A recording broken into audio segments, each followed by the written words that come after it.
Yes.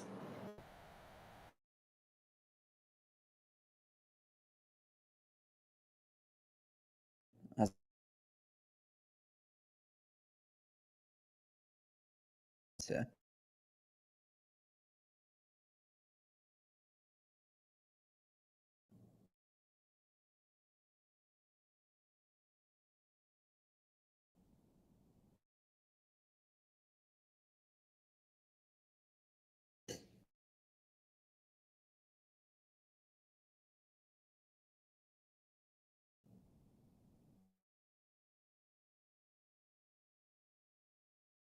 One.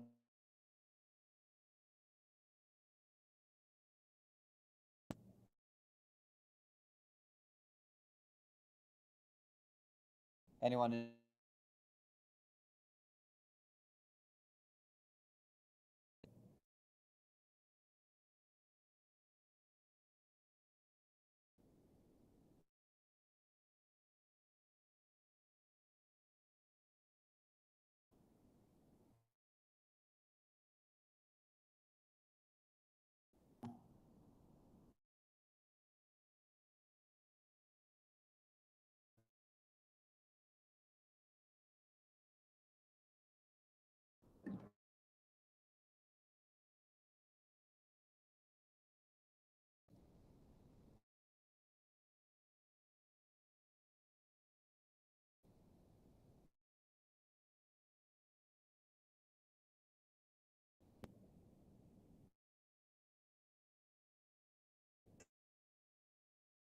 And I'm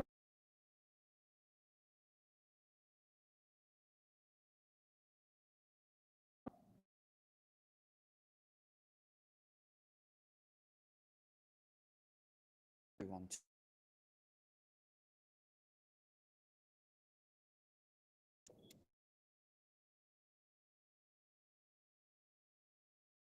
system.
Check. 1, 2, 1, 2.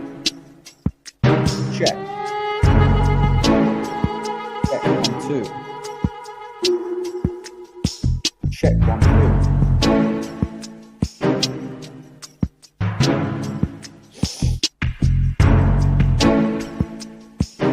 1, 2. Check.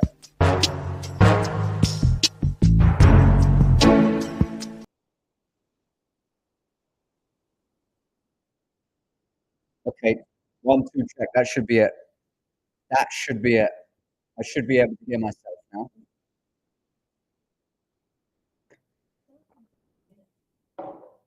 That should be it. Are we live?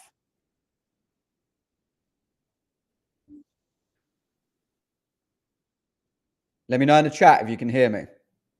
I know there's 3 viewers here, so rumble heads, help me out here. Help me out. This is the one downside to traveling when you're setting. Yeah, I can hear myself. Yeah, this is being super slow as well. But this is the thing. When you're traveling, I'm going to just swing into this now, whether I'm going or not. But when you're traveling, it's great. It's great that you can move around. It's great that you can be in a different home every single month if you want. It's great that you can not be tied down to one particular geographical area of weather, for example.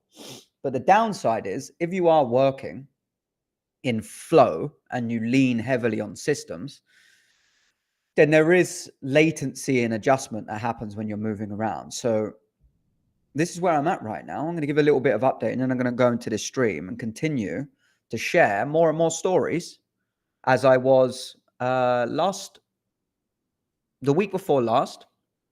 I was sharing a lot about my journey as an entrepreneur. And I went through, and I can feel a sneeze coming on right now.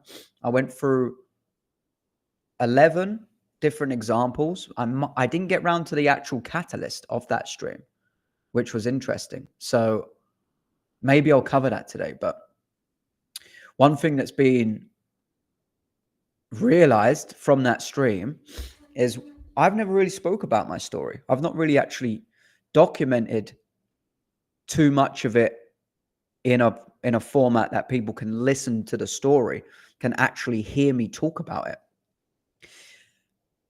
I had an assumption. No, I didn't actually have an assumption. Assumption wouldn't be fair.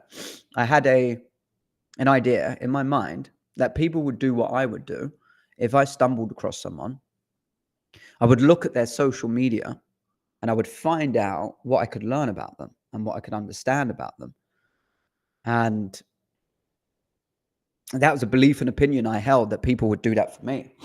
How wrong and deluded that actually is, and I'm not afraid to admit that, is why I'm getting better at marketing. And I'm going to continue to get better at marketing. But what's not made me naturally good at marketing gives me an advantage in different areas of fulfillment and sales, like I talk about all the time. So because there's in business, and in this online business space particularly, there's a trinity that is fulfillment. So how well do you actually deliver and fulfill on what you are offering, selling, or serving? Then there's how well do you sell it? This can be passive or active. You could be running Amazon FBA, for example, and you're just utilizing the system of Amazon, right? Surely, like if it's Amazon FBA, Amazon is shipping it off, so you don't even have to deal with that. But if you're dealing with a live, active business model that serves people from human to human, then you're entering into a completely different world. And there's a lot of problems that I'm exposing slowly of how terrible it actually is in the internals of a lot of businesses. Like the internals of business, which is always people, and wisdom culture, intellectual property, what I speak about all the time. Talk about the RACT principle, which is roles, accountability, communication, and trust. And essentially the principle of that is, if you are running a business and you, first of all, don't fundamentally understand all it is relationships and dealing with people, you have to learn that first. You have to get that wisdom. And then when you get to that point, you go, okay, this is just relationships. You can distill it down to those 4 pillars: roles, knowing what you do and what you don't do; being accountable, everyone as an individual being accountable and holding each other accountable; communication, making sure that you are clearly communicating what's in your mind and what's in your heart to your team regularly. I would say absolutely minimal. Things need to be flushed out every single week. And you also need to be a good listener. Communication works both ways. You need to know how to listen. And then trust, which is, first of all, do I trust myself to focus on my role, hold myself accountable, and communicate if I don't feel like something's working? Do I trust myself? And then it's the trust of others. But the trust of others can only really come if they trust themselves. So that 4-pillar system, if things aren't in place, and I went through this in the last stream, and if you didn't see it, you can watch this or not. But I went through this in extensive detail, how the poor business practices happen from a lack of internal work that people do. They spend most of their time on the other components of the business, and it gets them to a certain point. And marketing is key for this, because it enables people to find an audience, build a community. They manage to start selling something. But where all the actual grind of work goes when you run a business is in the people. It's in the management, the leadership. I cannot stress that word enough. Leadership, so different to management. Management soon, not completely, soon, will be mostly dominated by AI, because AI can manage things people don't need to think about. Management, yeah, MENT, mental, mentality. Ment is always talking about the mind, and management is, I don't want to think about this. That's your responsibility. And it needs to manage tasks, roles, jobs. AI is going to pretty much cover that very soon. And the systems and the softwares that people are developing their businesses on are becoming more and more sophisticated. And I'll give you an example. Opus, which is a great AI, insert a URL. I'll do it with this stream. And I'll take this URL and I'll upload it to Opus, and it will immediately chop up. Depends on how long my clip is. The other day I got 31 clips. Not all of them are gold. Some of them aren't great, but I've been, for the last almost at least 5 months, I've been using a team to make sure that we're posting. We've been posting every single day, 3 times a day, and we've been using humans. And we had like 10 months advanced clips, 3 a day, which is crazy. And we were doing a pretty good job. And then I started to realize, as we went through some changes, Opus can do this. And where you might miss a clip that isn't that great, what you get back from preserving time and energy, and then all the additional features that are built into the software. Me streaming on Rumble, me streaming in general, a particular individual like me, if you've done any research on me, if you're watching this, you know, who the fuck is this guy? And you research me, I'm still on YouTube, but I don't have a long lifespan on those platforms. If I'm being honest, I can give you a PC version, but that's not who I am. And that's the complete opposite to who I am. I am trying to bring the rawness and the truth in anything I'm learning or focused on. It's just always my principle. And Rumble, with Rumble Studio, has made this so fucking easy. That's what enables me to stay in continuum with what I'm doing. And I mentioned Opus because it's going to enable me to take these streams, chop up more clips, give me suggested titles, things that I don't want to think about. That's going to manage it for me. I'm going to have a team member of my team do it. Then there needs to be manual human input. I do this part. I show up. I speak. It's going to do that, and that's going to continue to be the norm as we move forward. But what will never ever be replaced is leadership. Leadership is crucial. And I maybe shouldn't say never, because there's another side of people. I'm not talking about these type of people, no. People that will be led, that will have their life dictated by a robot or AI, and maybe that's generating its own concepts and purpose and philosophy. Sure, like whatever it will be. But for the most part, I'm talking about people, and people are irreplaceable for me in terms of the inside of a business, are irreplaceable when it comes to leadership. And there's a lot of leadership problems. And I'm going to talk about some of that again. But what I went through on the last stream, this is going to be a continuum. Before I had to go to a meeting, I gave 11 or so examples since I'm 31 now, since I was 17, 18, when I started DJing, started off in DJing and running events and packing out clubs, filling dance floors, selling tickets, making, at the time, which was pretty good, I made £1,400. So those of you that think in dollars, it'd be $1,800 in one night. And gone through many different levels of entrepreneurship, but there was always this cycle and this pattern.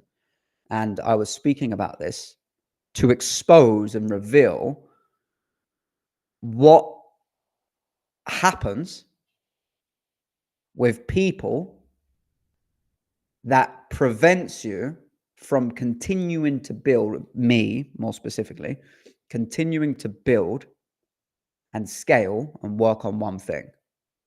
And there's 2 ways I can decide to look at that. So what I'm saying is, I've been fucking grinding and doing my own projects, running my own businesses, being an entrepreneur at heart. I've worked jobs. I've worked in other people's companies. I've worked in other people's organizations. It's not to say that I haven't done that. But in myself, I've always been pulled to do my own thing. I'm a type of individual that will not fold on any principle that I stand for if I don't resonate with someone's business practices or the way that they operate or even who they are, and to just bend to that, to continue being like, this just doesn't make any sense to me. But the story, as I think about it, as I speak about more of myself, I realized that the only reason that cycle happens so much was because I was a very particular, my dog's over there doing some crazy shit right now, very particular type of individual that was never designed to just settle or stagnate. That was a lot of what was happening. This sense of stagnation that people never wanted to grow. They never wanted to actually address problems. They never wanted to have open communication. They never actually wanted to realize the importance of their role as leaders. I'm often dealing with business owners, so it's their role as the business owner. They were untrustworthy. Like this is rife everywhere. And one of the drivers for me to build wisdom culture is to not only bring that internal principle-based philosophy around business operations, relationships, care, fulfillment, and teach these systems to business owners, coach people that are looking to learn the skills of sales and performance. Sure, that's one thing, that's great. But the other side of it is this isn't being spoke about enough. This isn't actually being revealed. And why it's not being revealed is because most people are seeing marketing. That's just the way that marketing is. There's nothing wrong with marketing. But the way that marketing is, most people are seeing marketing. They're seeing marketing. And marketing's presenting an idea or a concept in a certain way to lead you to believe or have an expectation of something. And then the internals are often a vastly different situation. Vastly different. And I'm bringing that to light because it's important. And I'm bringing that to light, I'd say, for two main reasons. To raise the standard that we've lost. There are so many slimy, sneaky, snaky, lack of integral people that regardless, disagree, agree, who cares? It's business, right? Who truly cares? Agree, disagree, don't see eye to eye. Like, you're not on the same page all the time. Cool. Relationships, yeah? Relationships. And if you're wondering what my experience is, over 15 years running projects, businesses, being around them, being involved with them, being in teams, being solo, yeah. But actually, a lot of my experience with relationships comes with being with my partner and my woman for 13 years and realizing how fucking hard that actually is, how much work that requires. I've always run my relationships as a business. I don't see any separation. I don't believe in this work-life balance. I think my life is the work. It's unified. And therefore, my relationship with my woman has to reflect that. It has to be a representation of that. And how much I've learned in that relationship is crucial. And I think this is one of the other things that's not spoken about enough. I don't want to go too far in too many tangents whilst I'm on this topic with business, but one of them, because this is, again, relating to marketing, one of them is, if you're a young male and you're getting into entrepreneurship, you're getting into the online space to make money, as you should be, or you should be doing something valuable with your time, you should be offering services, you should be learning something, you should be offering something to the market, and you should be doing something close and true to your heart.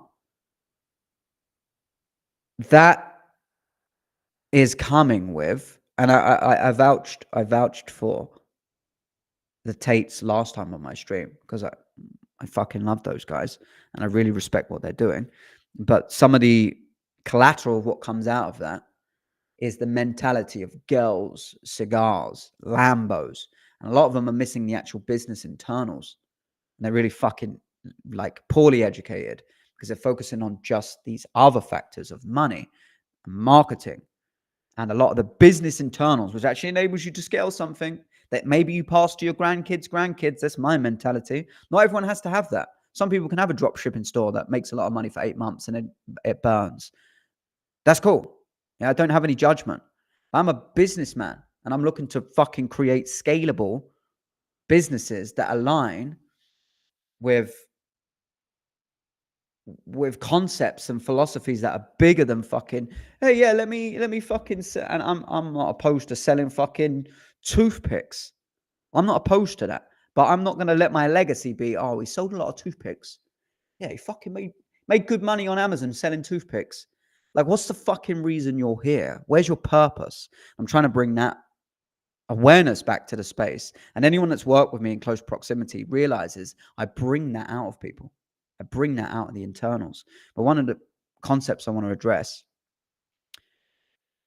in the marketing, there's this, the girls, the Lambos, the cigars, and all this kind of stuff. It's just rife everywhere, right?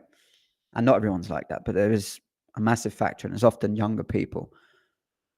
And I don't have that experience. And there's Amy in the chat. I don't have that experience. My woman's actually in the chat right now. I have the experience of being with a woman for 13 years, not consistent, happy, or fucking everything's perfect and we live around. Far from it. I understand the grind and the work that's required internally, also dealing with the opposite sex. That is a lot of fucking skill, experience, energy, time that you cannot skip.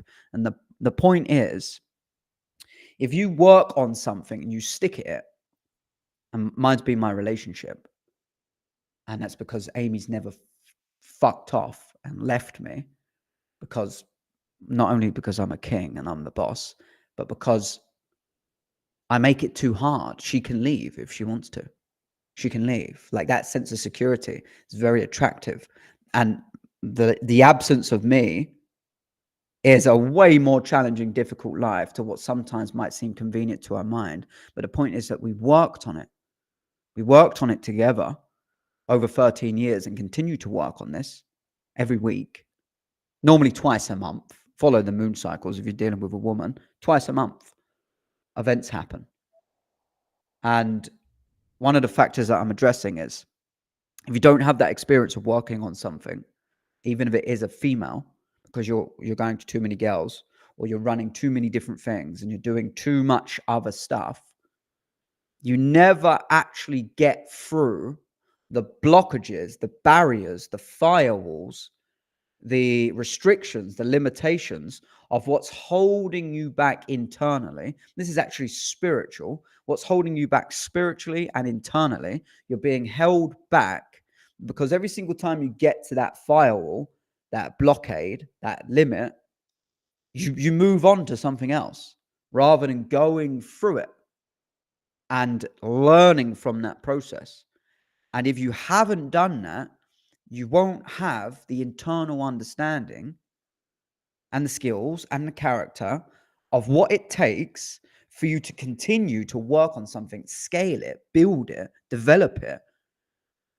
I don't believe in perfecting it as if it reaches a state, but perfection is a process. I'm going to keep getting this better. Perfection is always in motion. If you haven't done that, it shows. And this is my point as I bring it back to the context. It fucking shows with business owners. Business owners, and I'm going to kind of bridge off what was cut short last time, what I didn't get to speak about because I had to rush off to a meeting. I'm going to talk about this here. So the catalyst of what like really set me to do that stream and spend a little bit of time telling people about my story and the experiences I had, they can make their own mind up. There's two sides to each story, sure. I'm very impartial and unbiased. You can make your mind up. I don't give a shit. I'm sharing my honest, true experience. And it's quite mind-blowing to know how consistent people act with no values, no morals, no principles. And the catalyst was, check out the rest of this channel. You'll see me doing countless hours of streaming. Check out any of my pages that are in the chat. You will actually see, if you go to wisdomculture.net and you flick through, if you go to my Instagram, go to my testimonials, you'll see hundreds of screenshots, unbelievable screenshots from students, and students expressing how much value they're getting from my teaching, how much value they're absorbing from even connecting with me. Charlie, without you, I don't think I would have got my money's worth for this program. Charlie, you are the glue that holds that place together. Charlie, without you there, I don't think my experience would have been nearly the same. Charlie, meeting you has made this investment worthwhile in itself. These are screenshots you can go and read. Some of them I need to upload. I haven't uploaded them all yet. But these are screenshots. The reason I'm sharing this is because the only thing that truly matters is what people that pay business, right? Businesses are kept alive by customers, clients, money coming in. That's how a business survives. And those people that pay are, it's not to say the customer's always right. It's not about a blanket statement, but those are the people you have to prioritize. And those are the people you have to listen to most because they are your business. Now, there's many other factors I can think about right now on my mind running my food business, where I decided to not create a menu anymore, design and build something called the Secret Food Club, which was essentially me saying, you're not going to know what you're getting. Shut the fuck up. You're not going to know. I'm going to cook what I want to cook. I'm going to do it my way. And if you don't like it, I don't want you as a customer. I want people that are open-minded. They're willing to get different food, a secret, get different food every single week. I want those type of people because customers don't know what they want often. Every single new invention, everything that's ever been pioneered or innovated always comes with this. Well, what is this? What is it? People don't know what they want until it's there. That's a factor. But what I'm addressing is in the internals of a business that's dedicated, and this is linked to a real story, a real event. This has happened recently. I'm going to talk about it without sharing any names or any details, but you can figure it out. And the students that I've been coaching for the last 8 months, maybe, I'd say 8 months, 7 months, they speak volumes for themselves. I've never really had any, and not to say that people haven't got constructive criticism for me, but I've never had it from a student. I've been challenged, but in a healthy way. I've been challenged because what I'm doing as a coach is challenging people's mindsets. And when I challenge someone's mindset, their immediate reaction, this happens with a particular type of people, their immediate reaction is to challenge back. Why they're here needing coaching is because something isn't working for them. Something's not right. I need help. So when you challenge them on their mindset, which is the root cause of why they don't have what they want, and then they challenge you back, you deal with that. You deal with that reality. And that's a part of the process. That's a part of the job. But never really have I had any negative, bad feedback from any students or any people that I've actually worked with directly. And I say that not only to just make that very clear and convey the standard of my work and my priority of care for people, but the business I'm working with, different story. The internal team, different story. And where is it always? It's at the head. It's always at the head, meaning it's at the leadership. Whoever's leading the business, that's where the problems are. Roles, accountability, communication, and trust. This is a key one that happened with this business. First of all, I would say roles. Roles weren't specifically clear because roles weren't being specifically fulfilled in the way that they should have been. So that's one thing. Accountability, the way that this situation ended, and this goes beyond business. This is just what fucking level are you at as a human being. And if you are someone that blames people and you have blame in you, it speaks volumes. It speaks volumes. If you're a leader and you blame other people, you're a fucking shit leader. I don't care who I say that to. If you're a leader and you blame other people, you're not leading. And you're also not accountable. And if you're in that situation, all the other pillars start to dissolve. You're not communicating. There's no trust. And the scenario that happened with this business recently, that unbelievably, because it's one of my principles, unbelievably over delivered. This is how you know you over deliver. This is how you know you over deliver. Feedback from people. Yeah. I got testimonial 2 days ago from people talking about specifically, Charlie, what you talk about with over delivery, underselling and over delivering is exactly what I experienced. Like to the T. Like you are a man of your word. Yes. That's me. So I know I do that because the feedback comes in. Secondly, how much, and I'm speaking like I'm speaking now, but how much you big yourself up beforehand. And if you work with me directly, I'm not going to spend my time speaking to you directly about what I've done, how good I am, this or that. I'm not going to spend any time with that. None. Zero. Fucking watch me online. Figure it out. Look at the testimonials. That's your homework. That's not mine. Mine's to deliver to you and connect with you and focus on you. And I am unparalleled and unmatched. No one comes close to me ever because they don't have my level of focus, concern, care, awareness, and skill set to be able to convey that to people when I'm in a room with people. There's actually a, what would I call it? A statistic that I said at one point as a joke, but it's fucking real.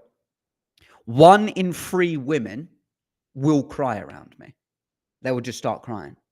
Not because I'm abusing them or I'm being an asshole, because women store emotion in ways that like affects their performance, affects their mindset, affects their decision-making process. And I can't tell you exactly what I do because it's very personal and it's very intimate. But 1 in 3 women will be around me in conversations just by asking questions simply. And the way that I'm speaking and communicating will cry. And the reason that that happens is because I managed to give them a space. I managed to create a actual vector, if that's the word I want to use, this place where they can release things that they feel safe to do so. They feel seen and heard. That working with women is a superpower because if you can do that with a woman, you can save so many fucking weeks and months of them stuck in their fucking mind thinking about shit. The reason I'm bringing this up again is more feedback. How do I know that I over-deliver? Well, because people get things that they don't expect. I don't build up expectations. This is how you over-deliver. As another project, I cook a burger. And if you speak to anyone that's eating this burger, look at my reviews on TripAdvisor. Don't let me tell you anything. Look at video footage of people eating my burger and giving feedback. I make a peanut butter jelly burger. As crazy as that sounds, right? That's the point. Because people's expectations, they don't know where they're at with that. 95% of people, when I tell them I do that, they're like, what? A peanut butter jelly burger? Like, what the fuck? What the fuck? Like, that's an asset to me. Because their expectation isn't that high. You know, if I said, oh, I'm cooking a quadruple double cheese bacon burger, like if I was like building this up, there would like expectation just come. So it's harder to over deliver. I'm just like, yeah, I'm going to cook a burger. It's got peanut butter jelly in it. Like, you'll see. Let me not say much. Their expectations are lower. So when they eat it, they're fucking blown away. Why? Because the expectation was managed by me on the front end. I didn't have to big this burger up. Doesn't mean I can't say, hey, people like this. This is a good burger. I made this burger because I like this burger. Doesn't mean I can't say that, but I manage the expectation. And that's principle number 2, why I know I over deliver. Principle number 3, how much you're getting paid. This is the biggest one. I am doing at least, I'm being modest here, seriously. And I'm a man that says what I mean and means what I says. I'm being modest when I say I 10x what's actually equivalent to what I'm delivering that I so far have been compensated for. And I've done that somewhat consciously and somewhat naively because I didn't realize how fucking, I'm just going to say it for what it is, how many incompetent morons are actually out there in this business world online specifically. I'm in this specific space online, like a niche like a culture. This is why wisdom culture is me injecting these principles back into people and raising the bar and exposing poor practices and fucking assholes, to be honest. Saying it as it is. One of the factors that I know I've been able to over deliver is because my compensation doesn't match what I do. And comparative examples would be, I'm not going to give you figures of what I charge, but I can give you figures of what other people will charge. There's other people that I've worked with people that have paid me to do work. I work in 90-day cycles. I work with business owners as a consultant, or people that want coaching, and I work with them for 90 days. And this is more with business owners because they're spending more of the money. They have spent 50K here. Business I was just with spent 30K on X Guru, 20K here, another 30K here, 50K. Like, those are quite standard numbers. Some people aren't as expensive. Some people are 12K, 15K. Some people are underneath. I'm talking in dollars. And I've seen firsthand their impact and their fulfillment. And the reason they're charging that much, and this is what I'm revealing, is I ain't got anything. Here we go. I'll use this. This is marketing. This little lip balm here is marketing. And the marketing looks great. The label looks fantastic. Yeah. This lip balm runs events. So people come together for this lip balm event and they get highly energized and they put all this energy in. That's not the business, by the way. That's the marketing of the business. So, okay, what are you doing though? What's the thing that you deliver after I've bought into all your marketing? What's the delivery? Because that's the thing you're marketing you do. That's the point. This is the marketing.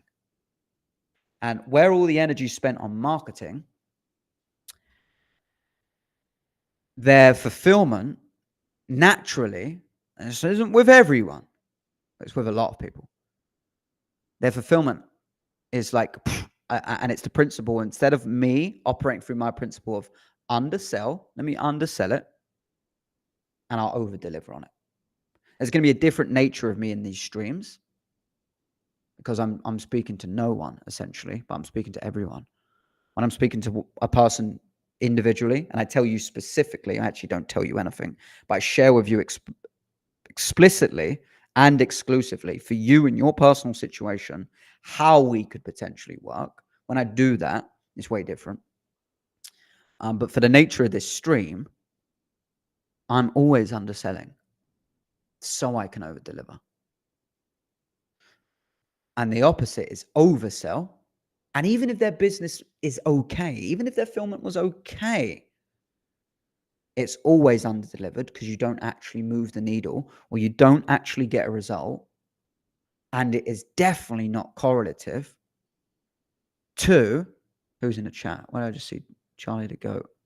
Jack, yeah. Jack, big up Jack. Whoever Jack is right now. There's a few Jacks I know. This is, and I'm going to reveal what happens and why this happens. I'm going to actually unpack this because it's not random. The companies that are making a lot of money, and I'm going to keep disclaiming this isn't all of them, but the companies that are making a lot of money are really good at marketing. And they're really, really good at that. So they also charge a higher ticket price, but their fulfillment is terrible. It's shit. And the reason people keep buying into them, it's because they're doing a lot in revenue and maybe even in cash. They're doing, let's like without a reference point, they're doing good numbers. Yeah. They're doing high numbers. They might be at numbers in the space that I'm looking at is anywhere in between 100K to $1 million a month. That's kind of the window and the bracket of businesses that I'm in right now.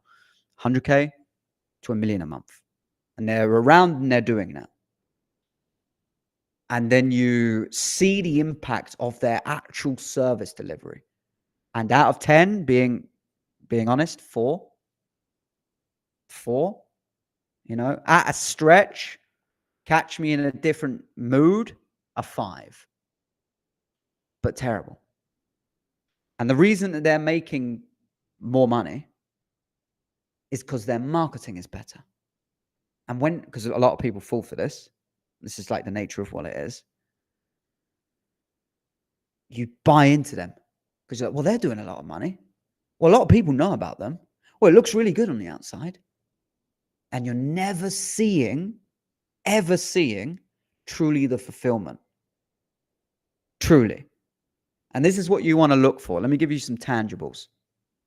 When you look at a business and it looks and appears to be doing amazing things online, it looks to be doing that. You might see a business owner. They might be doxed.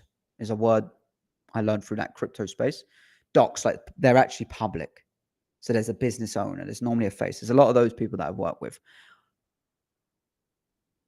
I want to be careful of what I say here, but morons.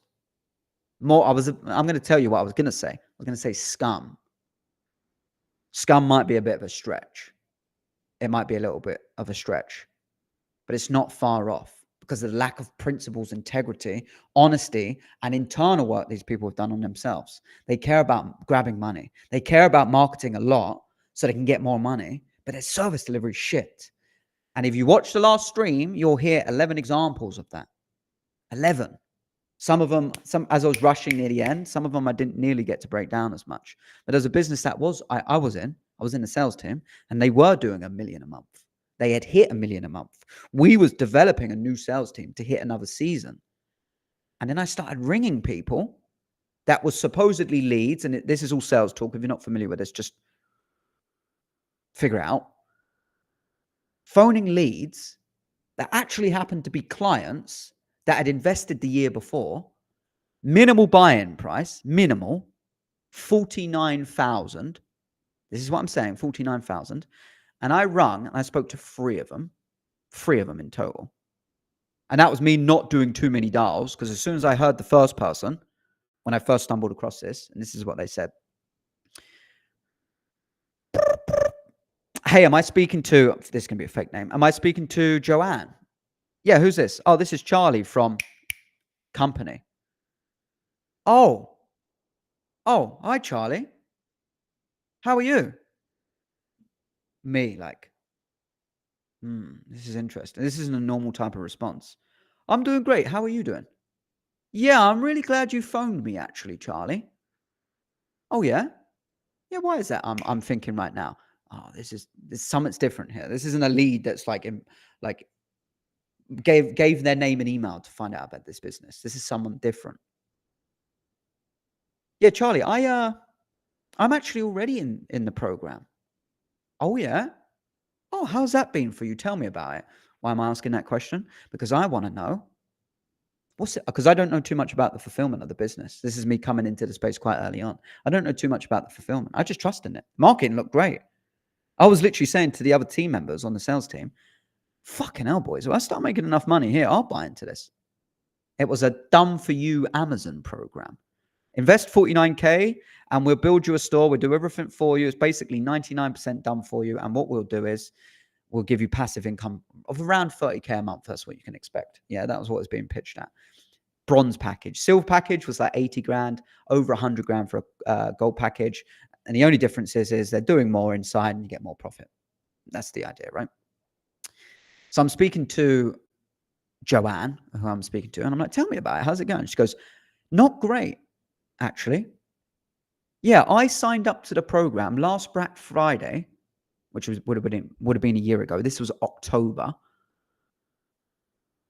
2023. I'm making these dials. They signed up October 2022. And she goes, yeah, Charlie, I've been trying to get hold of someone and I haven't been able to get through to anyone. Oh, okay. Help me understand that, because yeah, I'm new to the team. We're developing a new team and I would love to understand a bit more about your experience. Yeah, so Let me walk outside. She had to walk outside so her husband didn't hear, because this is you're going to find out, right? But this is someone that's invested at least 49K, and the experience that they were having, like, she had to leave the house to have this conversation away from her husband, because whatever's going on in the internals, this is where you leave, like, people, families, couples, relationships, whatever it is, you leave them in the dirt because you're marketing that, oh, we're going to do this for you. And it's very sophisticated and it's very good, but it's an utter sham inside. And I'm fucking exposing this. And this is what happened with this woman. She began to tell me, remember I spoke to her at least 3. Charlie, I signed up last year.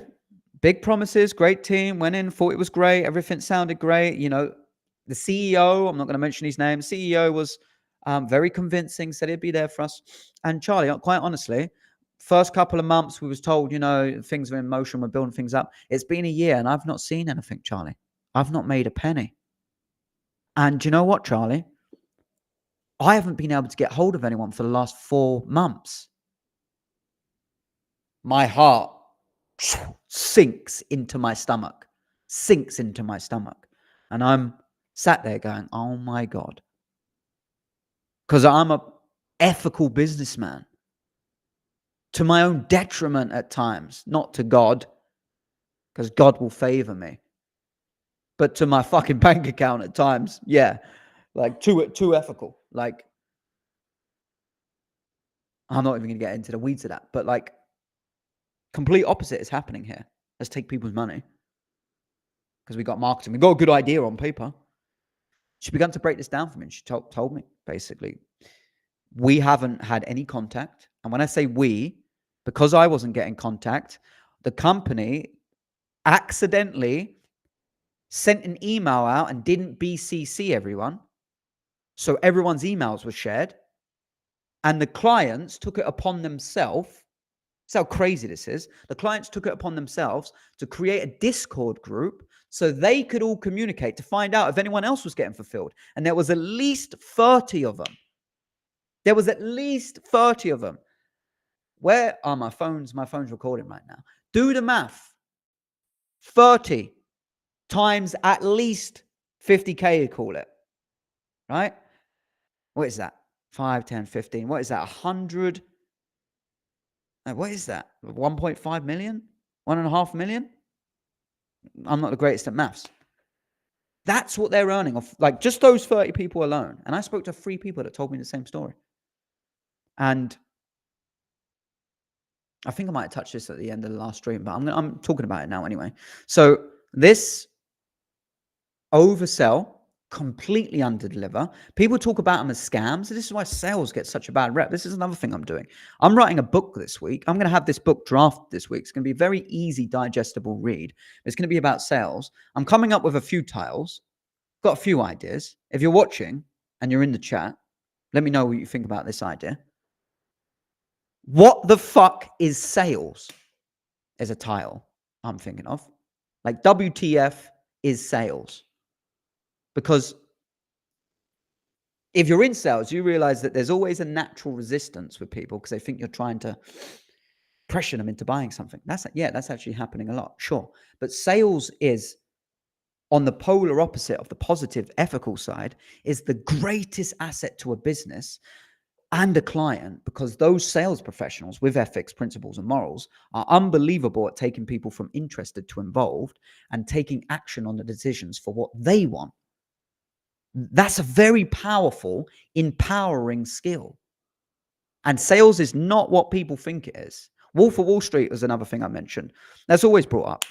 Great movie. Fucking love that movie. That's a reflection of some sales, not all of sales.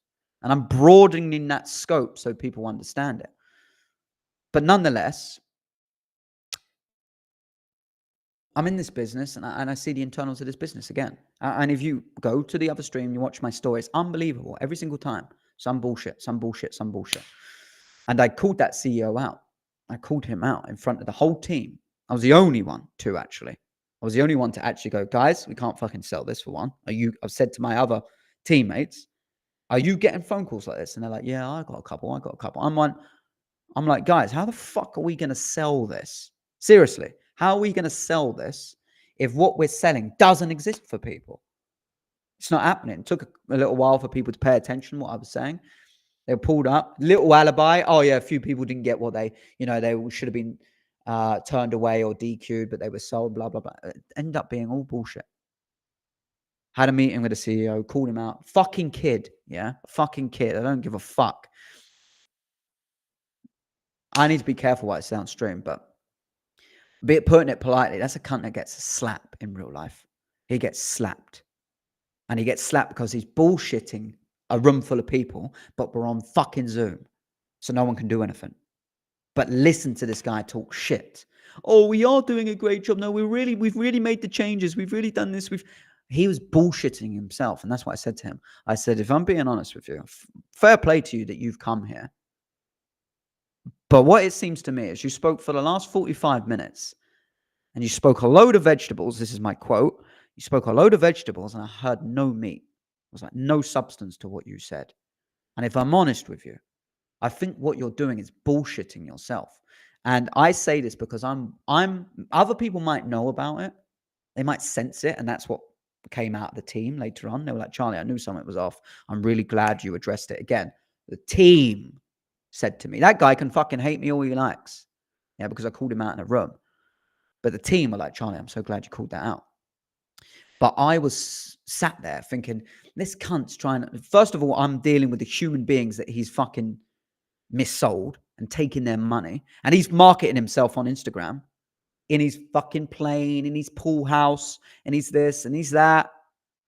And he's not fucking fulfilling on what he's selling. Cunt. And then the other side of it is I address this to him. I bring this up to him. And he tells us that we're lying. So he's bullshitting himself. The audacity to do that in front of, I don't care about anyone else in the room at this time. I just care about me. Anyone else can have their own standards. But you're bullshitting yourself and you're trying to waste my fucking time. What's paying my bills? What's paying my rent? Is my time and energy dedicated to your organization? And you're doing this and you're trying to bullshit me to convince me it's going to be okay. Fuck you. I'm far too wise. I'm far too aware to be hoodwinked by these cunts. And that's the difference. I've come into this space realizing, naively came in thinking, wow, a lot more money here than the businesses that I've been dealing with. A lot more money. They must have a lot of shit figured out. Bullshit. Absolute bullshit. And I'm exposing it. And I'm going to bring this to what actually happened recently. But the team left on the Monday. I left in that meeting.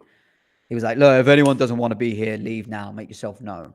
And I was like, I was so polite and respectful because the other team members, my team, what I could have said to that guy was fucking, should have said it. Yeah, I should have fucking said it. But I didn't. But I did say, I'm out. Good luck to you guys. I'm not selling this. And I left. I think that was a Friday.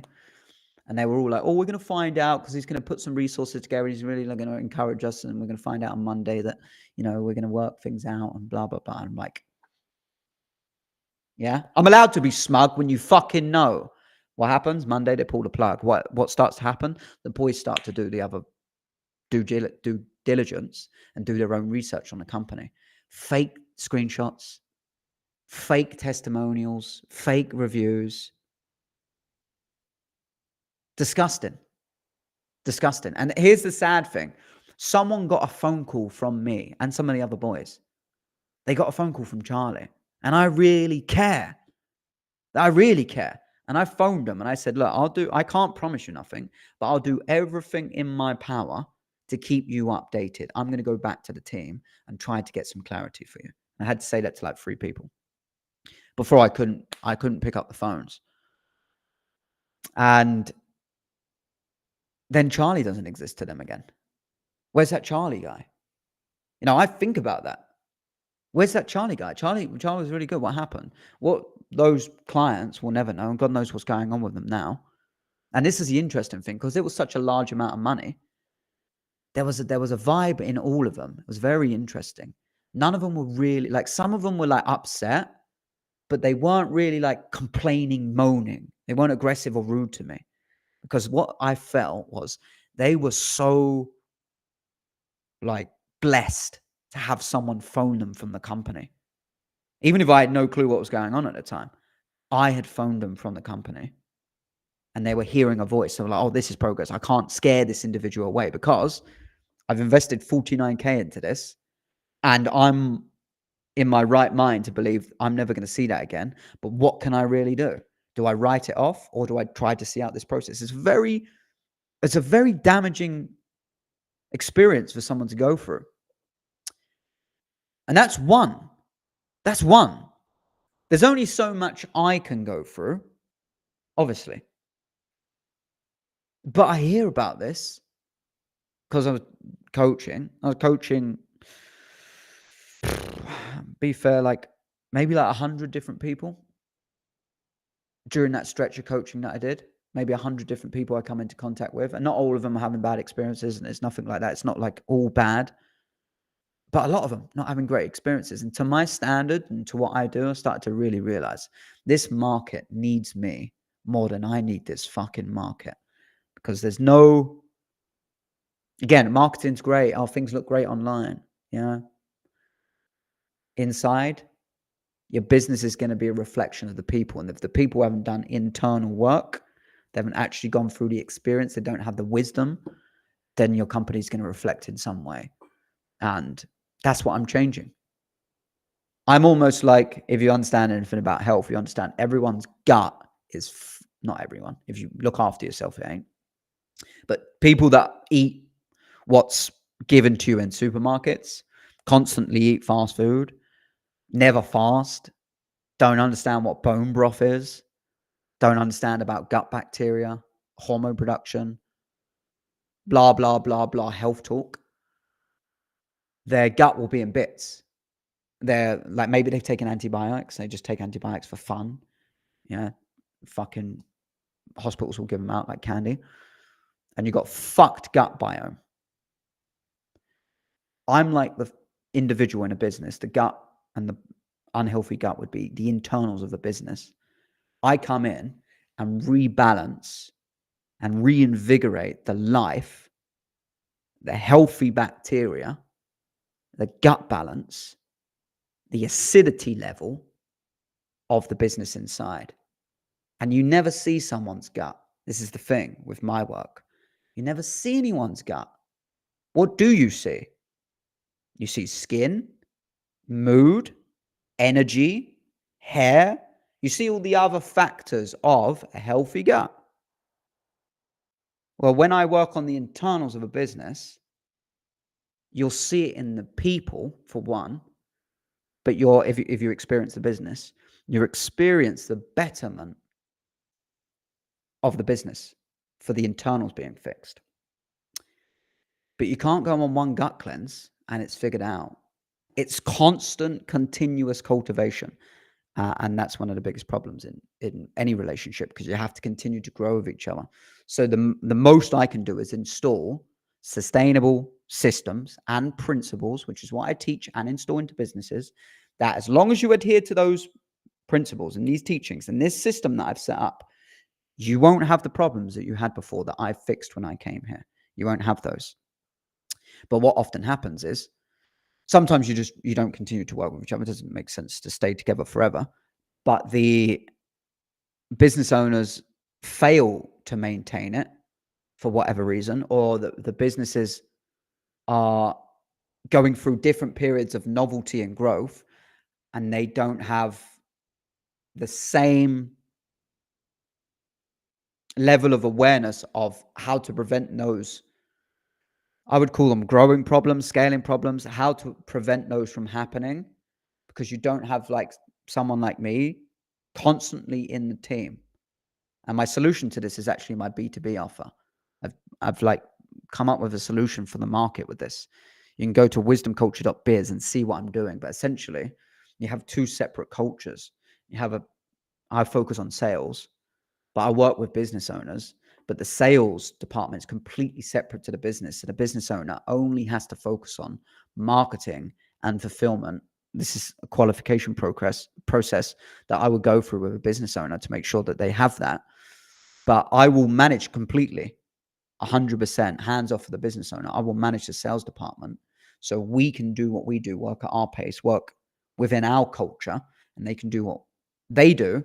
That pairing without cross cultures, without me having to go through their mind, because it's all in the head.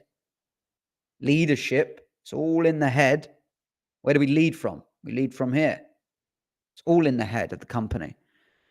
I don't have to suffer in the same way that I've seen happen in the industry, that I've experienced firsthand myself, because I run my entire department. That's the business partnership. And we develop a sales department in your business. And I manage, it's like a separate building. It's like you are outsourcing it. You are outsourcing it. But my background before sales was business consultancy. So the business owners are like going to be speaking with me constantly. It's not like, oh, outsource to them, don't worry about it.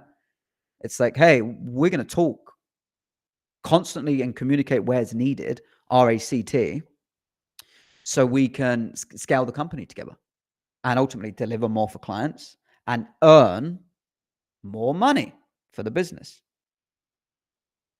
So I'm in this position right now. And the catalyst for the last stream, this is what I was saying, was because I delivered for those students. I over-delivered and everything I just said, blah, blah, blah, blah. And the way that I was kicked out, essentially, of this business that I was working with, fucking doing way more than my pay grade, way more. I was kicked out, and I can't say too much. I can't say too much because it just won't even make sense either. But I was kicked out of the Slack, of the team and the students and the school community. Kicked out, gone. There's so many different things I could say internally about what this business was doing. But the way it happened was a Zoom meeting, and a business owner decided to chuck a load of accusations and allegations at me. Okay, like, let me say this as well. If you want to accuse me of something, you want to make an allegation against me, first of all, don't before you ask.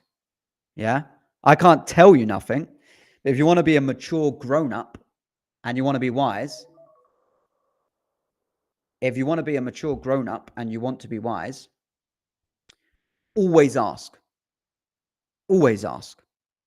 Because you have to ask people to get their response, to hear it from them, to communicate as a grown-up, to find out what's actually going on, and maybe your perception or your perspective of what's happened is maybe a little bit warped, and you communicate it. That's what grown-ups do.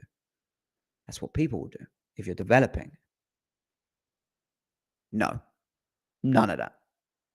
Blame, allegations, accusations of like really sad, pathetic stuff.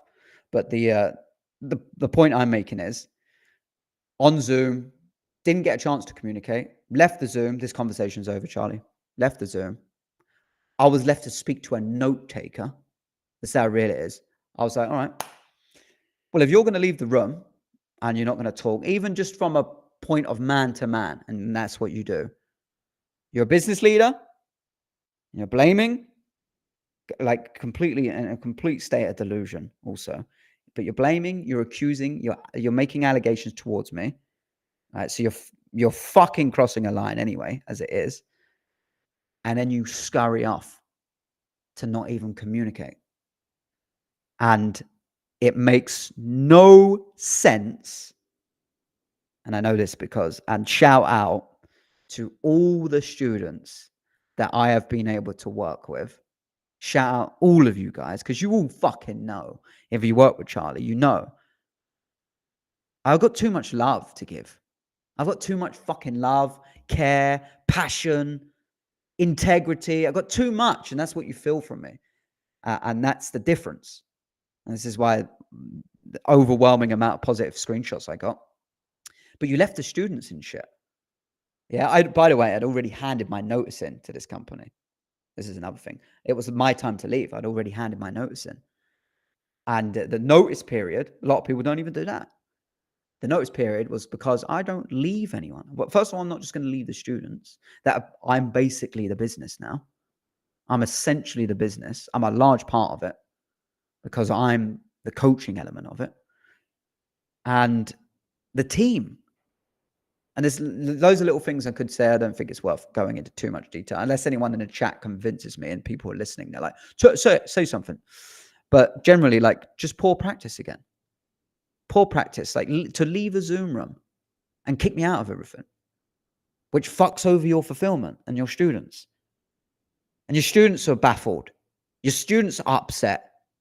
Your students are saying, Charlie, you were the reason I thought I was getting my money's worth. Your internal team that I'm working with are like, Charlie, this is bullshit. They've left me in the shit to handle everything on my own. And not to mention, a few days before, out of the blue, no notice period, they get rid of someone that's, if you understand what CSM is, a client success manager, someone that's working very closely. This is a student coaching based offer community. You can see what I do. You can figure it out. They let go of the CSM like that overnight. No notice to the students. Students making a high ticket investment. They know none the wiser. They invest into what process and experience that they go through for a particular result and service to be delivered. But it's people. They meet me in the coaching and in the classes, and they meet fucking Charlie and watch my streams. You can see me coach. Follow me on social media. Hundreds and hundreds of clips of me coaching. You can see me doing this. Whiteboard. Now I'm in Belgium. I don't have the same setup. I'm in fucking Belgium right now. But in Serbia, fucking crushing it. Unbelievable screenshots. I'm releasing a screenshot once a day. Boom. I've got a screenshot for the next 3 months. For the next 3 months. That's like 90 screenshots. I can post once a day. I'm getting unbelievable feedback. The customer success manager, the client success manager, is the, like, if this was a body, like I said, like in this case, I'm not working from a B2B standpoint, but I'm like I would say like the heart. I'm at the heart of the business. I'm what people have essentially paid to get part of it, because there is a great internal team now with people delivering in it. And part of that internal team, the CSM, is like the lungs. It's like breathing. Get rid of lungs, don't need lungs, or fucking hell. That's surprising. Why don't I know nothing? Communication. RACT. Communication. Where's communication? Why am I not knowing? Why is the students not knowing? Why has no one fucking noticed? Why are we finding out? Why do I have to, in the student teaching, me coaching, and people go, oh, by the way, is this individual left? Is the CSM left? And I have to go, yeah, I found out a couple of days as well. Like the fucking level of that, the amateurness of that.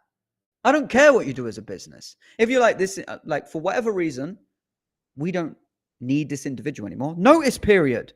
For the sake of the fulfillment and what you're doing. What's happening?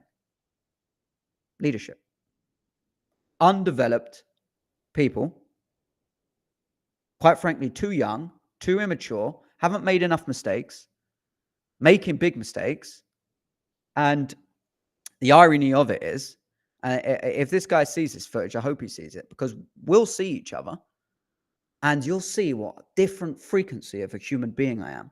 And you'll realize you can't just fucking close the door on someone and have no karmic retribution for someone that delivered so much, and to not communicate or get closure on that. You'll find out, because that's the way that God's planned and designed this reality. But to be in this situation where, and this was the alibi. Yeah, I tried to put my ego to one side, Charlie. Tried to put my ego. The only thing that this is happening is because you are an ego. You don't really have a soul to do what you're doing. You're only an ego. And not only was it accusations and allegations, and I'm exposing poor business practices. This is why I'm saying this. Yeah, poor business owners, poor leadership. Doesn't matter if people don't get on. Where's the honor? Where's the principle? Where's the integrity? Where's the shit that back in the day, if you cross someone in the wrong way, even if you don't want to do business, if you cross them in the wrong way, dead, head cut off, fingers cut off, You don't fuck with certain people. And there's a reason why certain mafias are able to dominate basically the undercultures of countries. I love that shit. Yeah, I might not agree with everything. I don't even understand it enough, but I do like honor. I do like that. And you can look at people, you can do your own fucking research and make your own mind up. But you can look at people like Pablo Escobar. You can look at him. You can look at the Cray twins in London. I'm just going to mention those two. And you'll see what they were doing for the people. Yeah, of course, the governments went after them. Of course. But what were they actually doing for the people in the communities? Yeah. Why I'm using these examples is to extrapolate a principle. And it's you operate in a code and honor of like why you do things. There's consequences if you cross that, if you've got no morals or integrity. There's dire consequences. You can die. And that's happening far too much, and people are just wandering around with no immediate consequence. And that's going to change either just by exposing it, or it's going to change by me raising the bar of what people should expect and do and go through. And more importantly, people that pay money to businesses becoming aware of it, so they know how to spot a bad business. And there's enough shit to distract you on this stream.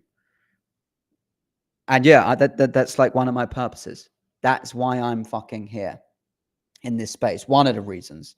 Obviously, you can go to my pages and see what my service delivery actually is, at least right now. But that was the catalyst to the last stream. That was the catalyst. I feel like I've shared it. Again, the people that I worked with closer in the teams, maybe not the leadership. For another record, too much ego. Too good to speak to people that are like, this is quote, you're like 3 layers down below me. How can that not be an egotistical statement? If you're truly a good leader, call me delusional if you like.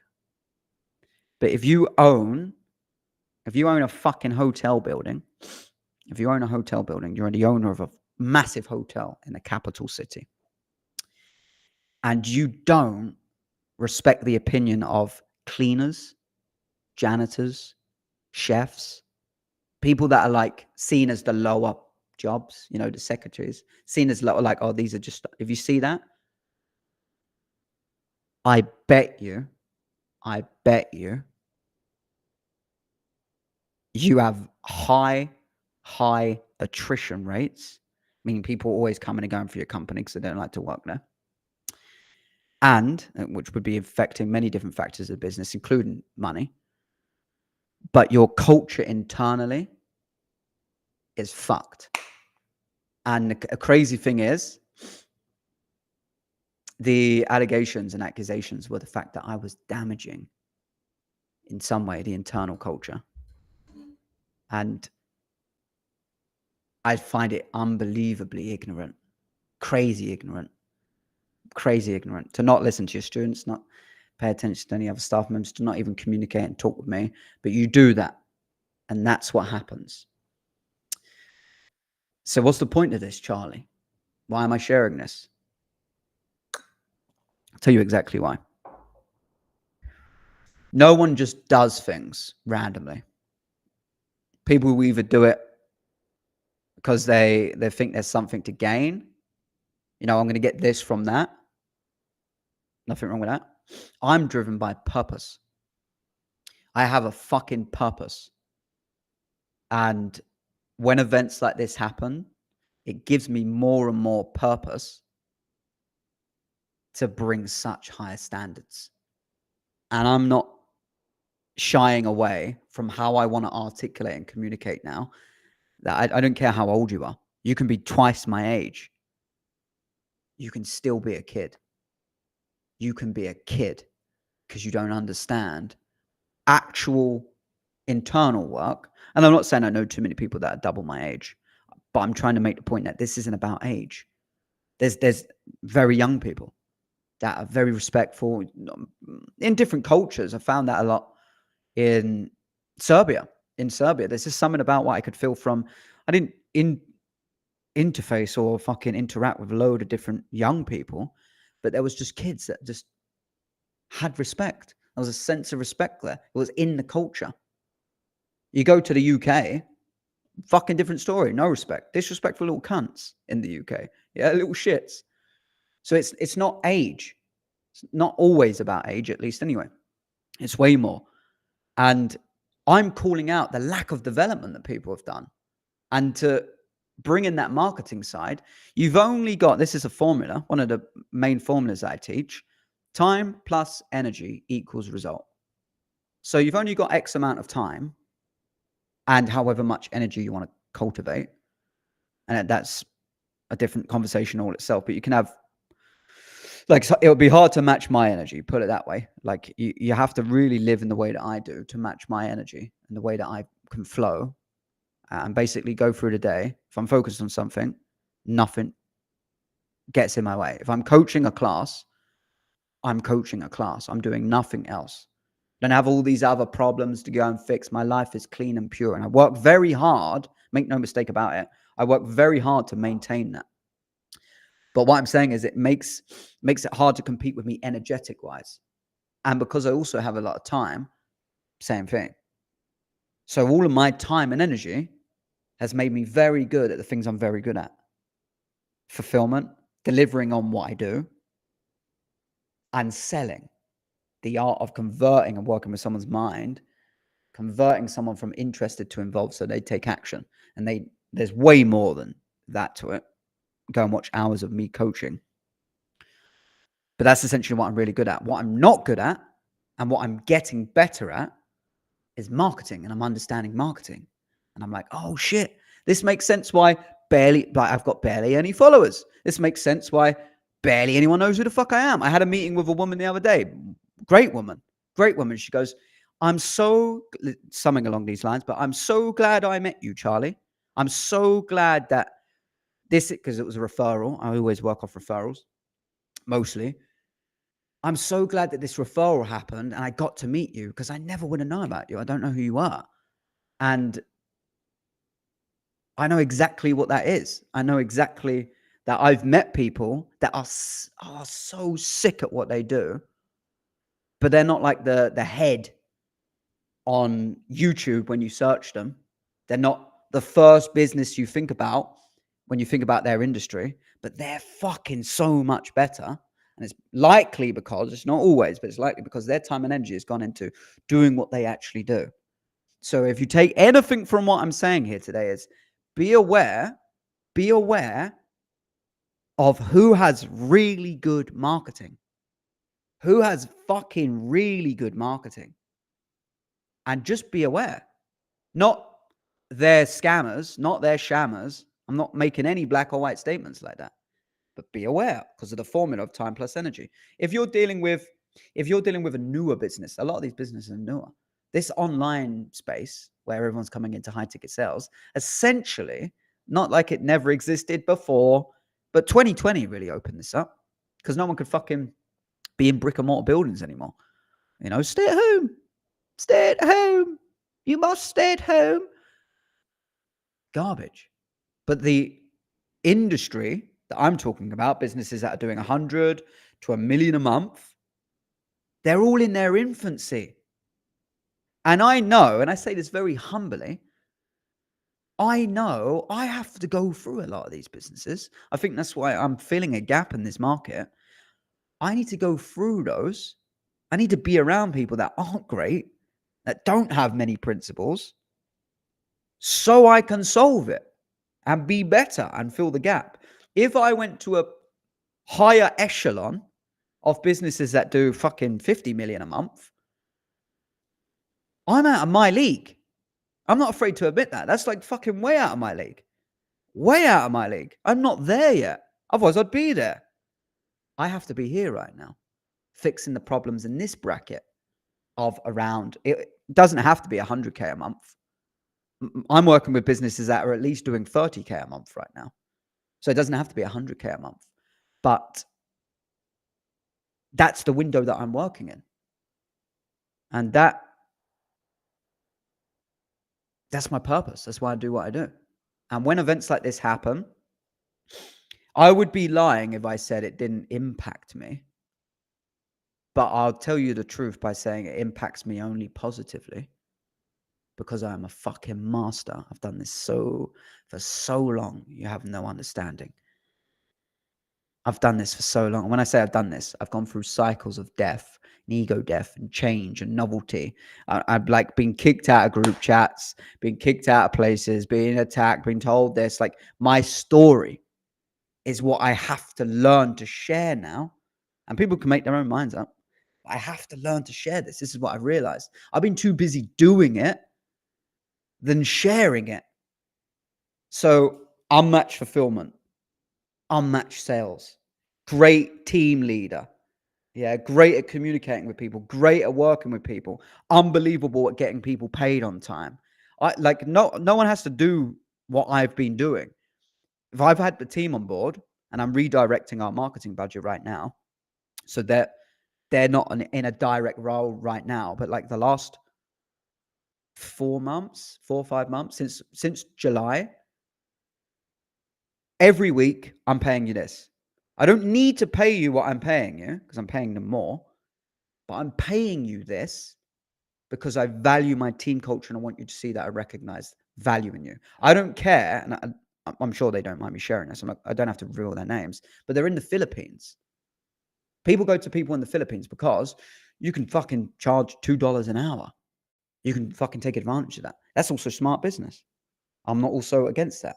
But my team culture, I'm paying you minimal 10. I'm going to pay you that.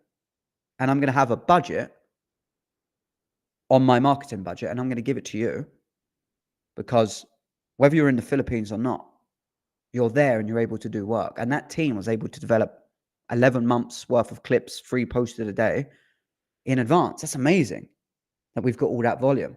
Now it's starting to shift into, okay, maybe we bring the volume down, we bring the quality up, and the content is no longer just clips and clips and clips of me coaching. I'm going to be sharing more of my story. I'm going to be sharing more about what's going on in this industry. I'm going to be sharing and revealing and exposing poor practices, in the hopes, few reasons, in the hopes it raises the standard of these business owners. And I'm trying to think of, do you know what this reminds me a little bit of? And I'm not saying I'm closely related to this at all, but the culture of, what do they call it? They call it, it's pedophiles, but there's a culture of like, they stream it now. What is it? Predator hunters or some shit like that, where they're hunting predators, right? They're there to meet a 13-year-old girl or whatever it is. And it's nature, yeah? Nature's taking its course. Immunity's kicking in. It's actually a great thing. Because the police ain't doing shit, people are taking it into their own hands. And finding these people at like public places who think they're going to meet like a 12-year-old boy or like 15-year-old girl, whatever it is, and they're being exposed and like slapped. And like, if you're in the online space, I study the market. I study the online culture. So like, I understand many different angles of many different cultures. And that predator hunter thing is a way, and I'd be interested if anyone's statistical, to see how you could in some way find out whether, as that increases, because even if some people, I'm going to say that some people are doing that for clout. Yeah, like it's sometimes a fake virtual signal that they hate pedophiles and we're protecting the kids. Yeah, you are. However, similar to going, I want to feed homeless people and make a YouTube channel out of it. Yeah, okay, great. There's nothing wrong with that. But where's your intention? For your YouTube channel or for the homeless people? What I'm saying with the predators. Where's your intention? For the children or for your kick stream? Yeah. Legitimate questions. Think about them. I'm here and I'm going to expose more of this industry with the hopes I'm going to raise the bar for the business owners so they fucking step their game up. That's one thing. Second thing, like, I'm fulfilling purpose. It just happens to be in this area of business. It happens to be in this way specifically that I'm doing it right now. If you continue to follow me, if you do, you'll see that I've done many different things over the years, and they're all going to come full circle. I will get back into running events. I will get back into DJing. I will get into my music and start producing music and releasing songs, albums, EPs, or whatever it'll be. I will be invested in, it's related to events, but arm wrestling league. As crazy as that sounds, I was building an arm wrestling league before I started to take money seriously online. I'm going to go back and pour money into that organization, and I'm going to scale that organization and run events. I came from a space, you can see some videos of me on YouTube, I think they're even on this Rumble, where I realized the tyranny and the corruption in the UK, and I understand that it's very important to educate people on common law, but there's no money in the space, and money is the needle mover. I'm going to go back full circle when I fucking sit here making 500K a month would be a good target. 500K a month, and actually have enough liquid investment for me to, and do it my way. I'm not fucking trusting anyone else, but do it my way. I've actually built systems, organizations, communities, very experienced in this, and put money into places that do good in the world. Of all the things that I never had money to do before, I'm going to come back full circle. And I'm going to put the fucking money into these places to make this difference. So that's another reason I'm here. And I'd say I don't know how many points I had, but the third is I want to, I really do, as much as I can, want to protect people. It felt horrible when I was on that offer, and I realized I was phoning people that never got delivered on what they were sold. And obviously, to my innocence, I had no fucking idea. And of course, called it out and didn't sell it, and actually managed to be the catalyst for that whole sales team to go like, well, we're not anything to do with you guys, but just the real life human beings. And I've said this many times before. There's a big difference. There's a distinction between a scam and a sham. And many people online are so quick to call things a scam, right? They are so quick. And I'm just doing something in the background. Oh, fuck. It was Jackson in the room. Shit, man. I think it's Jackson. Yeah. Nice. So, yeah, I was so quick to do. Hang on, I just lost train of thought. Let me reground myself. The teams. Yeah. So, okay. So the people feeling just awful, feeling that heart-sinking moment. I don't want anyone to feel that. And this is what I was sharing. Sham, scam, big difference. Scam is actually like malicious. I'm going to say something with full intent, and you can watch this online right now. Just search in YouTube, Indian scam center exposed, and you will see unbelievable, fascinating for me. I started watching these a few weeks ago. Fascinating. And you know what? I was thinking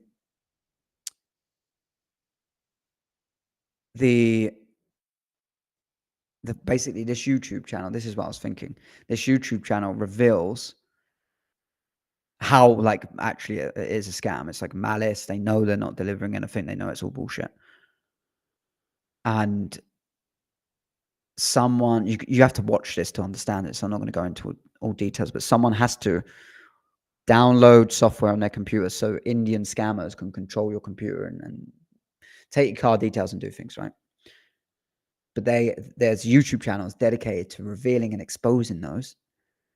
And they would let that happen so they could access their mainframe and access all the CCTV cameras and their webcams in this Indian scam center and do all the numbers. You have to watch this.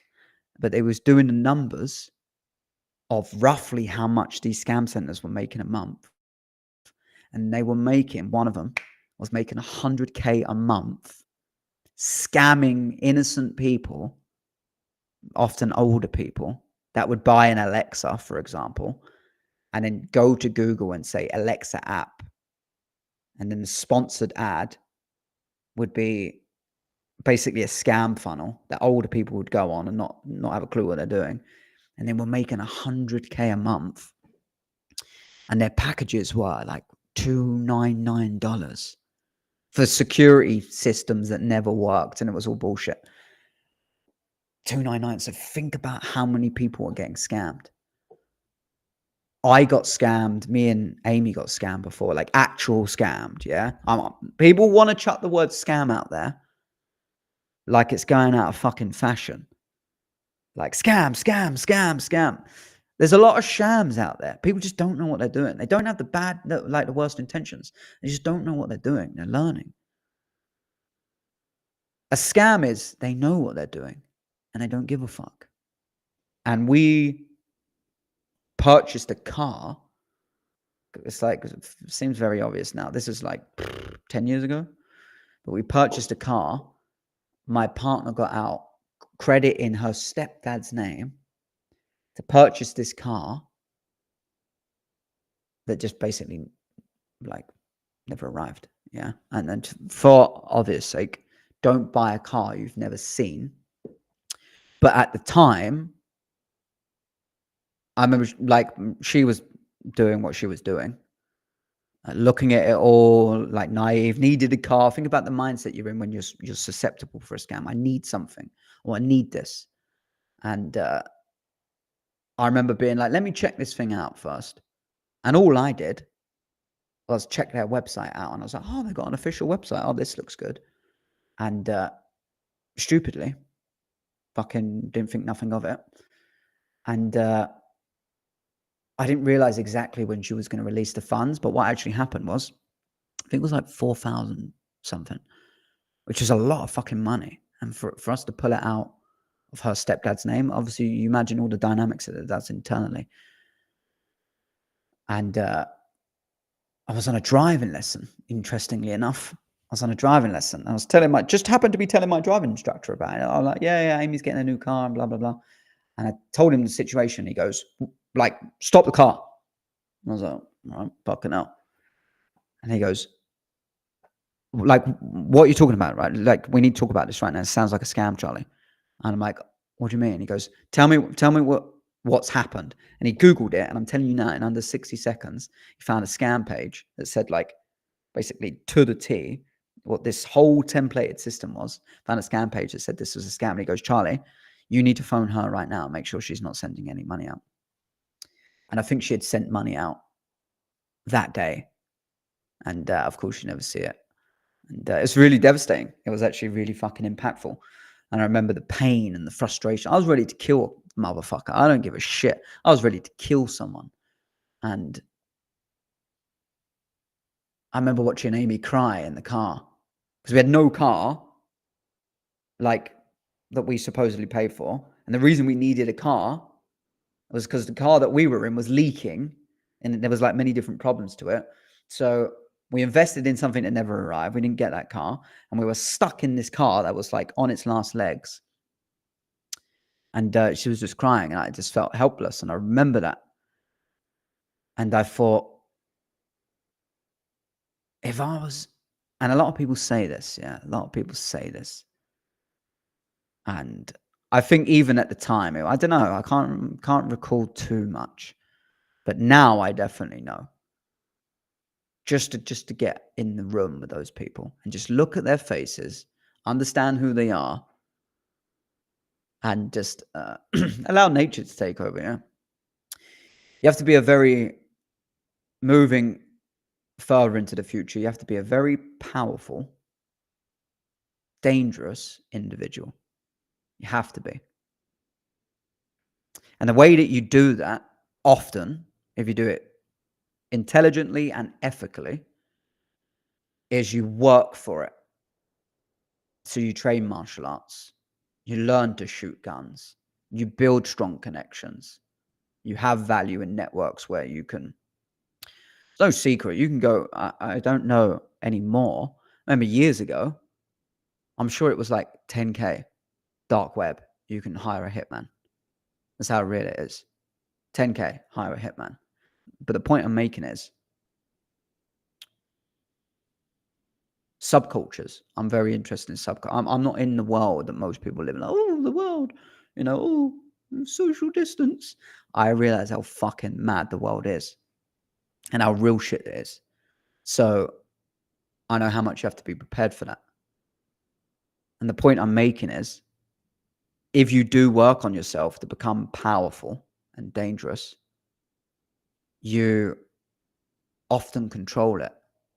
I even saw a clip today of someone at like a baseball game or some shit, squaring up to someone, like really kicking. You'll normally always see this as well. Someone really aggressive, like looked more intimidating and bigger than this other guy. And he was going off, like really in his face, like really swearing at him. And this other guy didn't look too nerdy, but he looked more nerdy in contrast to this other guy.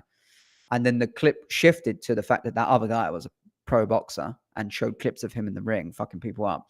But the point of the post was, I think it was captioned fight control or something like that. But the more powerful and dangerous you get in an ethical way, the more you can control yourself. That's the interesting part. You're more controlled.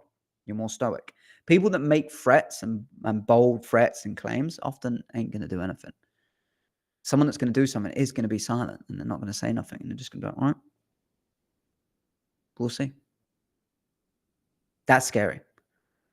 And in this day and age, I believe nature's reharmonizing itself for that to happen. I'm going off on many tangents now. I'm just kind of riffing and speaking. So, I've covered a lot. I've covered some more experiences, covered some entrepreneurship things, covered some things that I'm exposing in this business. But now I'm just like riffing in this stream. But one of the factors of the future that I'm interested in seeing develop and grow is finding accountability again amongst our communities and our cultures. And that has been, I'm from the UK originally. So if you're from the UK, you might be able to relate to this. Nothing is done really by the people. Everyone expects everything to be done for them, right? So there's trouble, phone the police. Yeah. If there's, health, you go to, like, even if it's not an emergency, you go to the hospital. You see the hospital what's full of just like unhealthy people. Like everything's out. Like I'm going to do this. Like there's speed cameras. I've got to pay for parking everywhere. Like everything's policed. Everything's done by a corporate system, and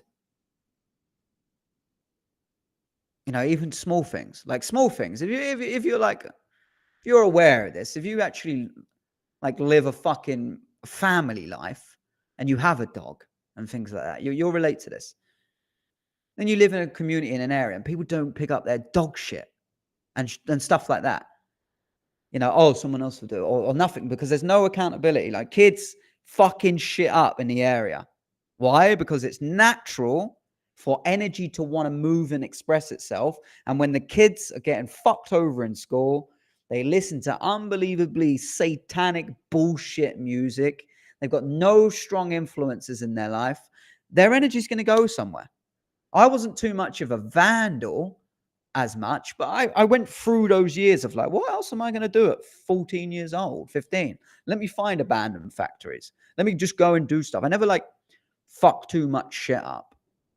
I did when I was really young. I remember smashing, I feel bad about this now. I was super young. I remember we used to chuck stones over. This is crazy, actually, now I'm saying it, but this is why I've got empathy and I can relate to this.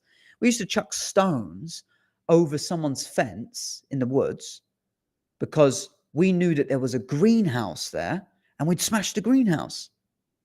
Like that's fucked right now for me to say that. But I realized why I was doing that. You're fucking young, stupid, dumb. You got no role models apart from the role models, which is the older boys at the time, which actually would have been my older brothers, that are like, yeah, we're going to go and do this. Okay, I'm coming. That was the fucking culture. And what I'm making an argument for, you could say, is when people learn to police themselves again, not to say that we don't need services, we don't need hospitals and police, like, but go back to the origins of what it was. Go back to common law. Go back to actually upholding peace. Go back to actually managing crimes, harm, loss, or injury. Not fucking charge. You're not policy enforcers for businesses to profit from because you went 2 miles an hour over an idea. Stupid. Fucking stupid. Profitable, corrupt system. It's sucked the accountability out of anyone. No one wants to do anything. Neighbors argue all the time. During lockdown, you was encouraged to grass on your neighbors if they had people over. If you're on Rumble, you're a little bit more aware of this, I imagine. But this is also going out to YouTube. Yeah, this is going out to YouTube. And I don't know who is on YouTube. Yeah, but YouTube's full of fucking faggots. That's the reality of it. People that are just dumb cunts. I've found many different ways throughout the years to try and articulate this.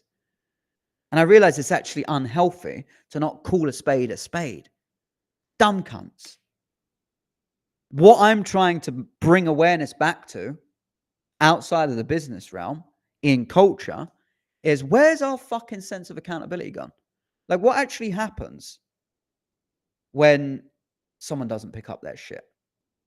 Right? Okay, and you will get this. You'll get other people to say, hey, pick your dog shit up. Yeah, but no one really communicates with each other. No one really says anything. If you think I'm like talking a little bit crazy right now, I think you're just disconnected to what's going on. There's people that are walking in shops in the UK right now, don't give a fuck. It's probably happening in America also, everywhere, but I understand UK more, also because it's smaller. Walking into shops, just taking shit and walking out. Not giving a fuck. That's how like bad it's getting out there, because people can't afford shit. So they're just walking into shops and taking shit. And people are not being paid enough to try and stop them. It's just like, okay, that's happening. When people in the UK are being arrested for tweeting, when people are being arrested for tweeting things in the UK, and thousands of people that are making social media posts, do your research, thousands of arrests in the UK for people that are making posts on social media. If like these aren't little wake up calls and light bulb moments, fuck knows what is. Fuck knows what is. But I'm looking to exclaim this point. Traditions, values, principles in culture, honor, code, we've lost because we've outsourced everything. The educational system will deal with our children and educate them, which will actually corrupt, indoctrinate, and traumatize them. And because we went through the same systems, we do that to our children. And I'm speaking generally. I break the cycle. I'm a cycle breaker. I'm a black sheep. And if you relate to that, you understand. If you don't, maybe you had a good upbringing. Maybe you had great education. But the amount of time I spent unlearning everything that kind of sunk into my head in school, it wasn't so much I paid attention in class, not like that, but the daily ritual, Monday, Friday, you get up at this time, you're in this class at this time, you raise your hand, you're getting prepared for a test. The whole schooling system, just training you to be a slave in some way. So that schooling system is where you get people that go into jobs. And I actually had this today. I'm not in my place in the UK right now. But you can see my YouTube channel. You can see the type of enforcement agents that tried to approach us in our UK home. Check that out. You see me live. Like, I'm not someone that's talking shit here. I live it, breathe it, stand on the front line. And there's an example of the specific types of people that get jobs as ticket wardens, as enforcement agents, as often police now, because the police are a fucking embarrassment. And I'm not blanking it in any statements, because there's good people in all fields. Super important. And there's even good and bad people. You know, good comes out of people.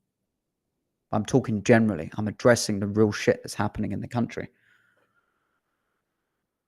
There's students right now being kicked out of dorms, like hundreds of students being kicked out of dorms or moved from dorms so they can house people that come over on boats in the country that are likely going to continue to do the shit jobs that no one wants, so they can uphold that corrupt, fraudulent, unlawful system.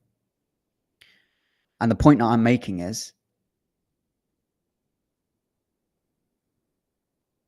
the true cause of why I think that's happening is because we've lost the principles of, biggest one I'm addressing right now is accountability. I had a neighbor phone the police before, you know, noise complaint or whatever it would have been. Phone the police, and yeah, like this is fucking garbage. Yeah, when you're a grown, mature adult, and you literally invite people when you live, you move into a space. I'm just sharing my experience actually now. Move into a space. Very, very important. I connect with human beings and the energies that I'm around. Hey, I'm living next to you. How are you? Hey, if you ever need anything, give us a shout. Hey, if there's any ever trouble, any problems, any noise or anything like that, just send us a message. I actually set up a WhatsApp channel for my apartment block so people could communicate. You know, send us a message. You know, we need to make sure that we communicate. At least we don't need to be best friends, but like we can access each other. Yeah, we're living in apartment blocks that are built like shit, that are new builds, that you fart and you hear like what's going on next door. But the point is, you literally invite people. Hey, I've just moved in. If there's any too much noise or anything like that, send me a message so we can understand each other. And one example, playing music, actually at a low volume, quite frankly, compared to what the fuck I was doing in my garage beforehand, and a whole fucking studio set up with a subwoofer. I used to fucking blast stuff. So I got rid of all that stuff and resorted to a standard household domestic soundbar on the wall. And playing it one day, singing along, you know, maybe I don't really want to know. Whatever I was fucking singing. Boom, boom, boom, boom, boom. Bangs on like either the wall or the floor because the music was loud. To a woman that I had interfaced with, seen, smiled at, exchanged numbers, spoke. Hey, any problems? Send me a message. Bang.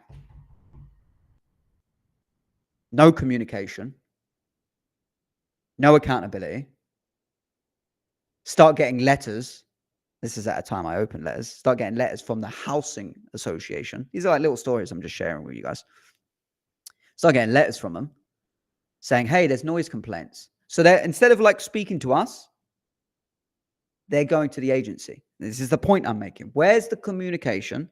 Where's the accountability amongst our communities? Where is it all? And most of it is dead. It's really bad in the UK. If anyone's from the UK, if you're not aware of it, like fucking either educate me, because I want to know fucking where isn't like this, or you're deluded. Because I remember like,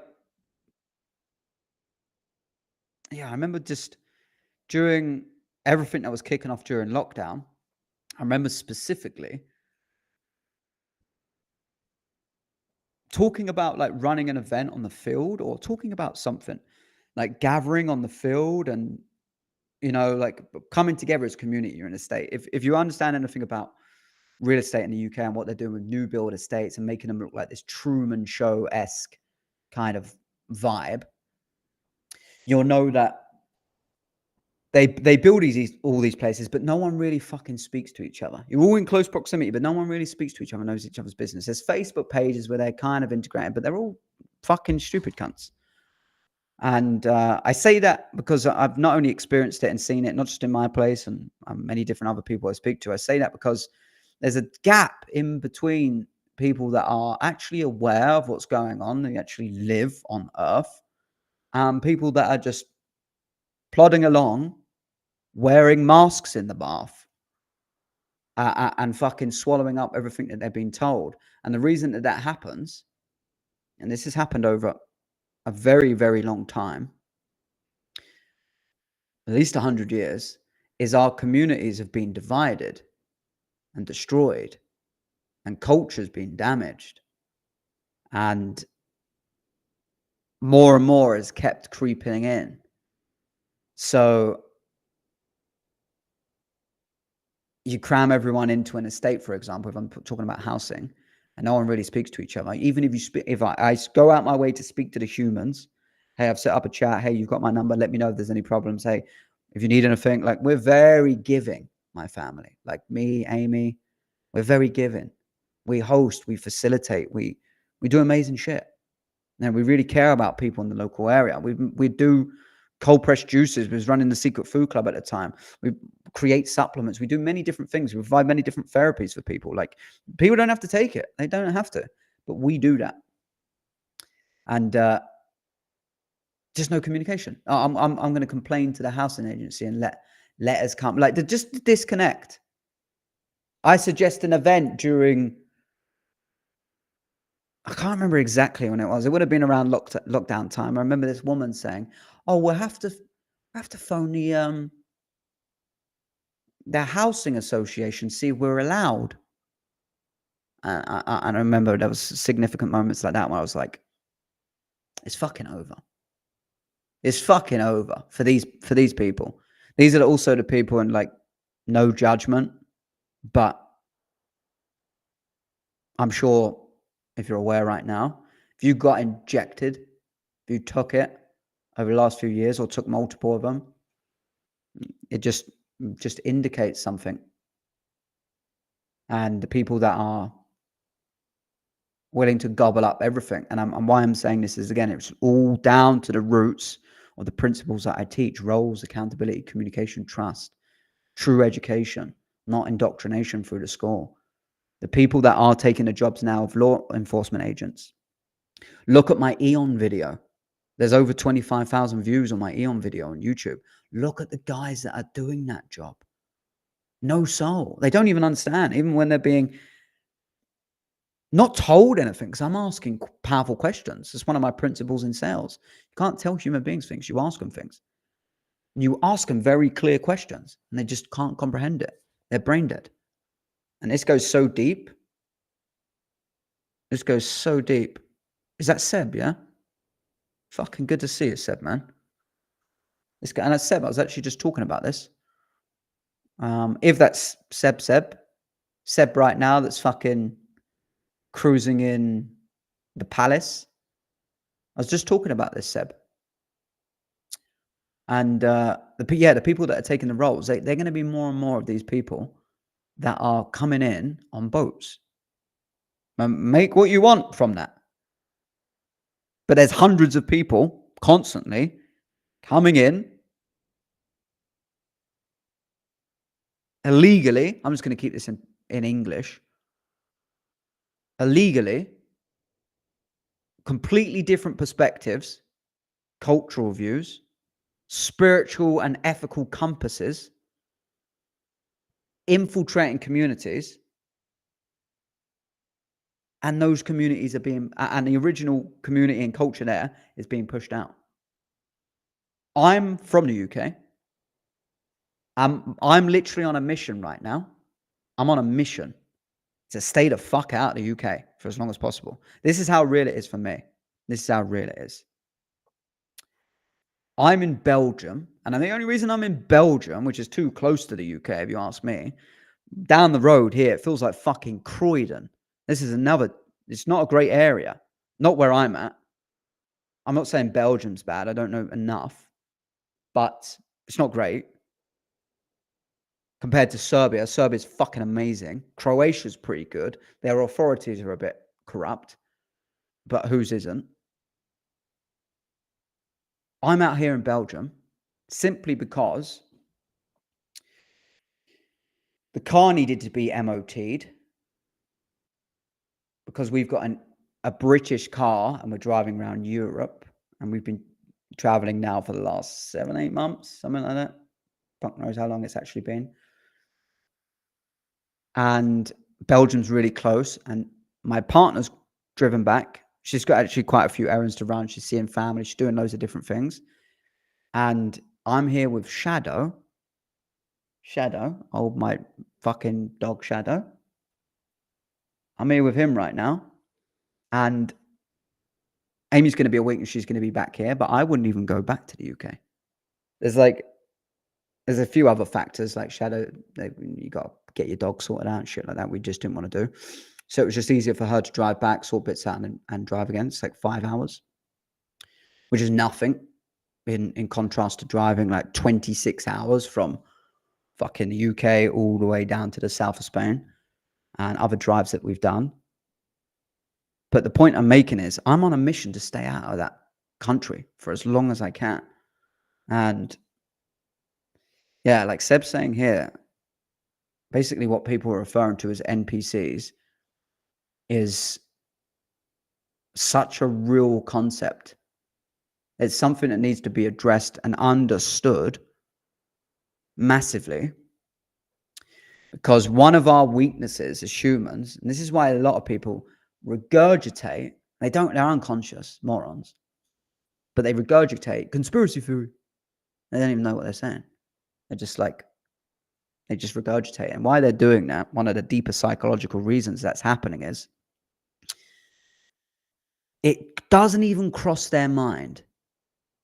They can't even comprehend or fathom how corrupt and disgusting and how bad and malicious and evil and satanic shit actually is. They can't do that. They can't.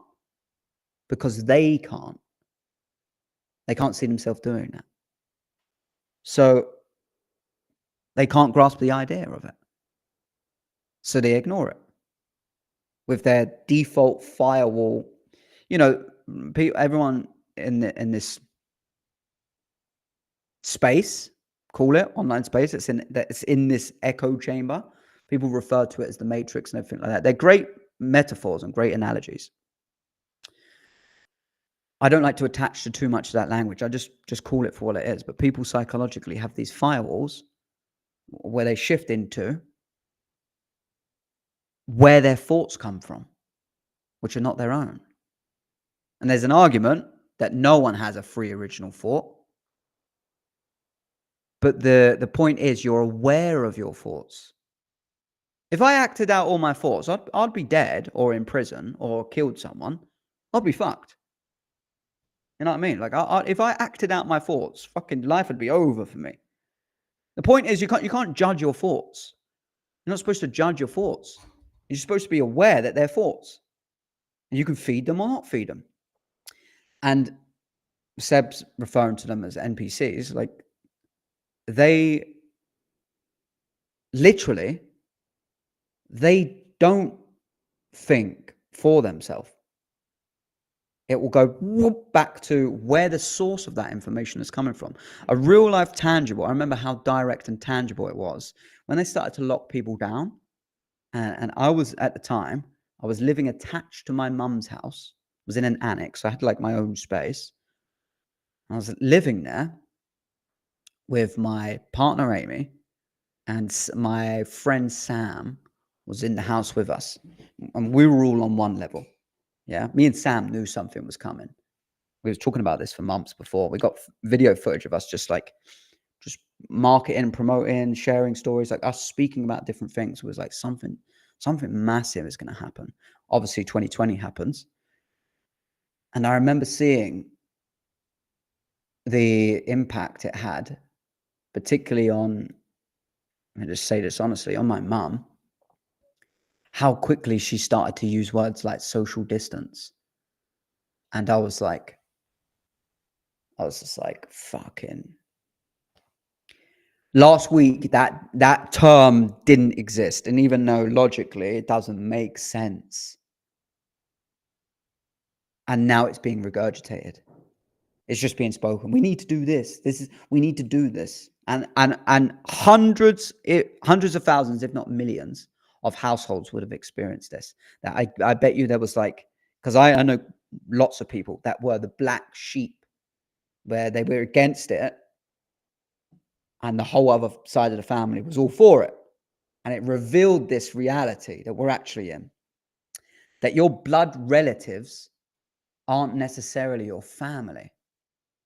And you got to take what I'm saying here with a pinch of salt, but your blood relatives aren't necessarily your family. I've come to the understanding that your family truly are people that are on the same spiritual frequency as you. And you understand each other. This is why I made so many friends online, connected with loads of different people. Barely, few people in the UK, but barely anyone in the UK. A lot of people in the States, a lot of people in Germany. Fucking guy in Seb, you just met Dennis. Fucking, where was Dennis originally? He was in fucking oh, fuck knows. That guy moves around with his family all the time. He was in some fucking Lithuania or some shit. I met loads of other people, but the point I'm making is, again, my mum starts regurgitating social distance. And I started to just realize, feed of information, everyone's regurgitating it. Feed of information, everyone's speaking it. That's the thing. And how quickly, it was actually amazing, if you're aware. It was amazing for the elevation of people that weren't caught in the trap, because you started to realize how big the gap actually was. You started to realize how fucking stupid people actually had to be. How dumb. I remember a specific example. I'm not going to say who this was, but he was saying, I'm going to go and get this injection. Yeah, because never for health, ever, never once, ever did I hear a reason that someone got it because they were concerned about their health. Well, I want to go on holiday. What's up, Oliver? Good to see you, man. Yeah, I want to go on holiday. I want to keep my job. All the bullshit, all the actual fear mongering. And I remember that was a specific thing that was happening. I remember this video. It's perfect, this video. And when I say perfect, what I mean was nothing in the video was anything other than the information that the government and the pharmaceutical companies were delivering. Yeah, Seb. So this video was so powerful because it wasn't to fearmonger you. Like, a lot of these videos are created through fear, really, really fear-based things. And it just puts people off. They're like, oh, fuck all that shit. That's all conspiracy stuff. And they say things like that. So it was really hard to find good, educational, impartial information. And I found this one specific video it was an animation. And it was like, hey, are you thinking about taking this? Because it was never what they called it to be. And I know this is streaming on YouTube. This is the thing. On Rumble, I feel I can say whatever the fuck I want. On YouTube, there's loads of little trigger words that if I say it will go off. But, hey, if you're thinking about getting this V, which it never was a V, then watch this video first, just so you can make an informed decision and you have full disclosure and informed consent. And I remember this video was like, did you know? And it gave you all the facts, not the facts that were coming out of thin air, the facts that were coming, because it will show you, it comes from the companies, the government websites, it came from the pharmaceutical companies, the small prints, the fact there was no liability, the fact that this was in an experimental stage, the fact that this was basically treating something that had a 99.9% survival rate, or all this stuff. It said it all and said it, oh, and by the way, this technology has never been used before. It's never been injected in people before. Although it probably has. That's probably what Bill Gates has been doing in Africa through fucking philanthropy. Cunt. Yeah, here's a point on that. I'm not going to get distracted, but here's a point on that. How the fuck is Donald Trump getting shot? How the fuck is Donald Trump getting shot?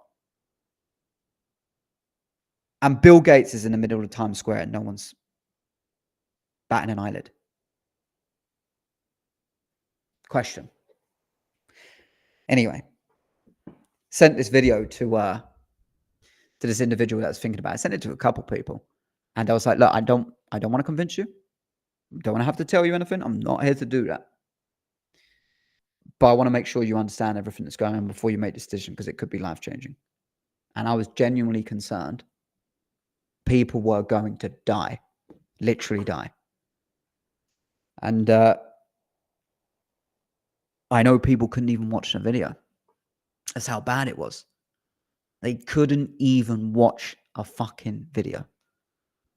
Unbelievable. It blew my mind. But it taught me a hell of a lot. A hell of a lot that I will forever carry with me. And this is why, looping this back to where this stream started, because I've gone on the right tangent now, but where this stream started was about business, sales, unethical practices, things that I'm exposing, poor business principles, everything that I'm exposing that I'm solving, by the way. I'm not just here to talk about problems. I am the solution to the market. But what I was bringing up was the basically lack of internal work, the lack of awareness. And that's been exposed over this last few years. And one of the factors, it's actually been really empowering. It's been really empowering because if you are stood here to this day, and there's people that did it, didn't know any better for whatever reason, and they've become aware and they're changing, they're doing what they can. But if you're someone that never gave into it, if you truly stood on the front line, if you didn't cave to any shit, you didn't walk into a shop with a mask on, if you didn't do any of the stuff that they were promoting, you genuinely are a fucking frontline war hero. As crazy as that sounds, because people think of war, movies, and like gun war, there's a spiritual war going on. We're already in World War III. Yeah, it's been happening. Been happening since really 2020. And if you are one that stood your ground and you're right now, you're a pure blood and you have that on your side, like I do, it's fucking powerful. I don't know how else to say it. It is so powerful because specifically why people did the opposite is because they're trapped in them. Loads of different reasons, but they're trapped in their mind. And their mind they're not aware of, isn't really theirs. It's loads of information that gets dumped in by someone else. So that's one thing. And if you did stand on the front line, you dealt with so much resistance. I was called every name under the sun. I was called crazy. Amount of morons that came. Charlie, what you're saying is misinforming people, Charlie. And I know people that have died, just morons. I broke this down on streams many different times. Morons. They came at me because of, like I was a hazard or a danger. And many other people that did similar things, they came at us. And you was called every name under the sun. The media, the compilations. There is a few of them. I know one website that's good to subscribe to for a month and check out some documentaries is Iconic. ICKONIC. It's David Icke and his family, the sons. They're running that platform. It's full of all uncensored information. It's a great website to go to. I was actually gifting that to people at one stage. It's like 10 quid. Subscribe for it. You'll probably get fucking free trial. Go to Iconic. It's one of the ones I can think of. And watch documentaries on there. And there's a few of them. And you learn what they did through the care homes. What people this is how fucking bad it is. What Matt Hancock did by signing off for 18 months worth of supply as a public health secretary, right? That little weasel, 18-month supply of midazolam, I believe it's called, an end-of-life drug, literally a drug that's used on death row. It's used to kill people. Do your research. Pumped into the care homes,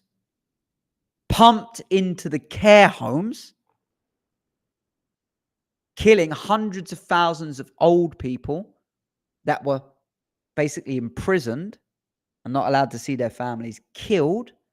And as you see real life stories in the documentary, there's you'll find it. Do your own research. I'm not fucking here to heavy lift for everyone. But there's 3, 4, 5 accounts through this documentary where people like sharing their true story. And people would be like to the nurses, do not go anywhere near my gran with this medicine. I do not consent, neither does she. And I'm leaving a note on this side. And what happens? It happens. Why? Because unconsciousness, doing my job, my procedure, my training, the unconsciousness. And the root of that is a danger. It's very dangerous. And that's why hundreds of thousands of people were killed. 18 months supply worth of midazolam was used up in 6 months, I think it was. Same thing happened in America. It wasn't midazolam. It was a drug called remdesivir, I believe. So Seb's like, we're the chosen ones. Yeah. Well, we chose as the thing, bro. We chose. Because everyone else could have chose. They had the freedom. This is how they do it. This is how satanic destruction of population happens. It always happens with them telling you what they're doing. You know, you have to look close. And when I say look close, I mean read the label. Read the fucking label. They changed it. But there was a series of PCR tests. Unbelievable scam. I break all this down in other streams. Not just random. Like, I studied it. I learned it inside out. I had to understand it. So when people could come to me, and obviously I'm just someone people come to for support, guidance, things like it wasn't just I needed to learn it for myself, but I knew I was going to be a service to the community. But I also knew I needed to deal with the unconscious people and educate them by asking them questions and understanding what I was asking. And the PCR test, for example, even on the box says not for use for diagnostic purposes. And that was the diagnostic tool being used to supposedly tell people whether they had, quote unquote, what they were claiming was a virus. And there's many different examples. There's just so many different examples I can think of. I don't forget. And I know that, again, this started off as like me talking about business, but it's actually about purpose. Why am I in business? Why am I very interested in making a lot of money? Oliver, if you're still here, I was talking about Circle of Arms. I was talking about the drive and the purpose for me to make a lot of money, come full circle of all the projects that I didn't get to fund. And that was sucking my time and energy dry, quite frankly. And I was like, I gotta make some money. And I'll come full circle. And I will invest in people's education so I understand what happened. I will invest into the people that are doing great work. The great thing is that so many people are doing great work. I mentioned the iconic guys there. They're doing great work. There's other people in the space that were very, very important at the time. I don't know, like some people go off left wing and I don't judge them. Like people do their own journey. You can't compare anyone just because we understand that the fact that that was a scam, that everyone that thinks it's a scam or knew it was a scam is the same. No, we're also still all very varied. But I remember there was a particular guy called Aaron Walton at the time, was very important. He was standing up for his tattoo shop. He wouldn't let the police shut down his business. Like eventually they were like crushing him and destroying everything. But he, in history, laid the footprint, and it's all documented. And it's even in some of my Telegram groups, my old Telegram groups. He laid the footprint of this is what happened. Never forget. Yeah, did everything lawfully, even did everything legally to their book. And it didn't matter, because what actually happens is, and the root of this is unconsciousness. The nurses just inject people, just give them the meds. The police just show up to a property and destroy someone's business. Yeah, and I remember this other video. There was an amazing woman. She's still doing amazing work to this day. Her name's Ellie Gray. She's doing great work, and I hope God protects that woman, because she's a beacon of light for a lot of people. She went under a lot of pressure. And I remember she was streaming on Instagram once. She was trying to protect a friend's business, and they were like trying to stay open and everything like this. And the police came. And I remember first of all, how big compared to the girls this police officer was, but how much of an unbelievable, stinking bad attitude he had, how rude he was. And you think, it's one thing to be a nurse and be unconscious and not know what you're doing and kill someone. That's one thing. But when you're a police officer that's holding potentially even a gun, at least a taser, weapons, you're maybe 6'4", maybe you weigh fucking 120 kilograms, and you're unconscious, and you enforce policy for a corrupt government that's intending to kill its population, you start to realize, looping back to the point I was making, how important it is between our community. We have accountability, that people understand their roles, that there's communication. There's a fake system in place for that. Seb, I don't know if you're still here, but like I went through our local estate's Facebook page not too long ago, and they were all taking pictures of the sky and the clouds. And they were going, what a beautiful sky. Guys, have you seen the sky? There's about 7 or 8 posts, different people. And then people in the comments leaving their own pictures like, beautiful, beautiful, beautiful. It was the thickest layer of chemtrails I've ever seen. Thickest layer of chemtrails I've ever seen in my life. And I was like, oh my God. I wasn't in the UK. And I was like, thank fuck. Because it was right over where we fucking live. I used to lie in the fields in the summer. Lie in the fields and see the planes do it. Just watch them and be like, people are paying tax in this country. Unbelievable. But the chemtrails, people are like, oh, what a beautiful mackerel sky. What a beautiful mackerel sky. And they don't realize that their weather's being modified, which is why the weather's so shit in the UK. Your soil in the local area is being fucking contaminated. And you're being contaminated because you're breathing it in. Guess what happens when you get contaminated? You have detoxification symptoms. What does that look like? It looks like the flu. Symptoms of the flu. If you understand how fucking deep and manipulated this goes, good on you. If you're waking up to this now, just because I'm touching on a few things, even better on you. If you're in denial of this, you're a cunt. I don't know how to say it. You fucking idiot. Everything's in plain sight. You just fucking use your eyes. Actually use your eyes and look and see what's happening and pay attention. That's the one thing. Here's a caveat to that. You can only do that if your life's in order.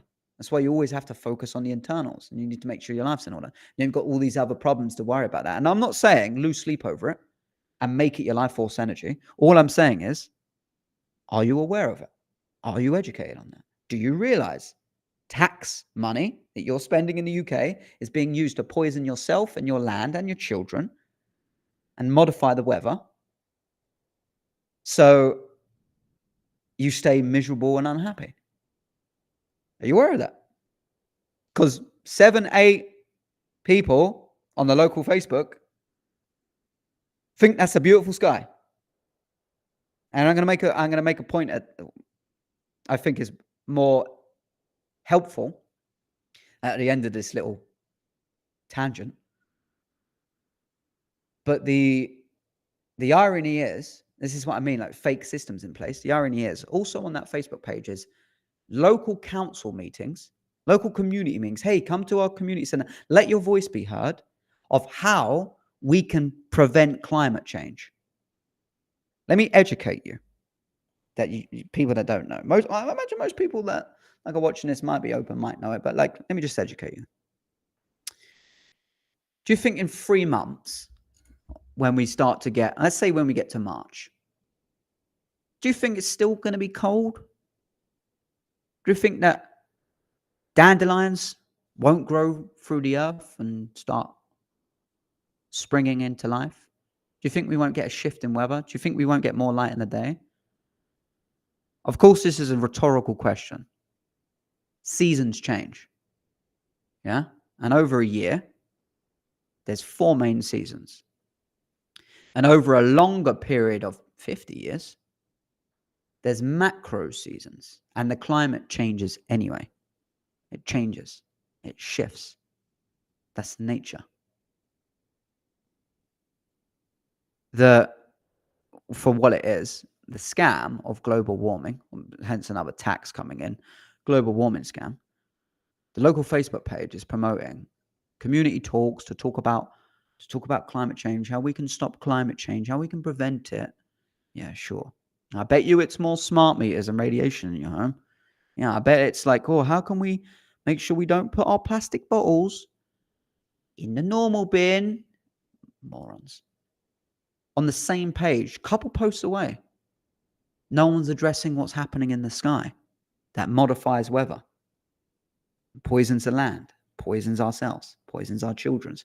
You actually got residue. You see people doing this with a razor blade. You got residue on windscreens and cars, scraping it off, taking it to a lab to test it, and realizing it's aluminium, things that are very toxic and poisonous to the body. Or you don't even need to take it to a lab. Get a magnet and watch all the metals hook up.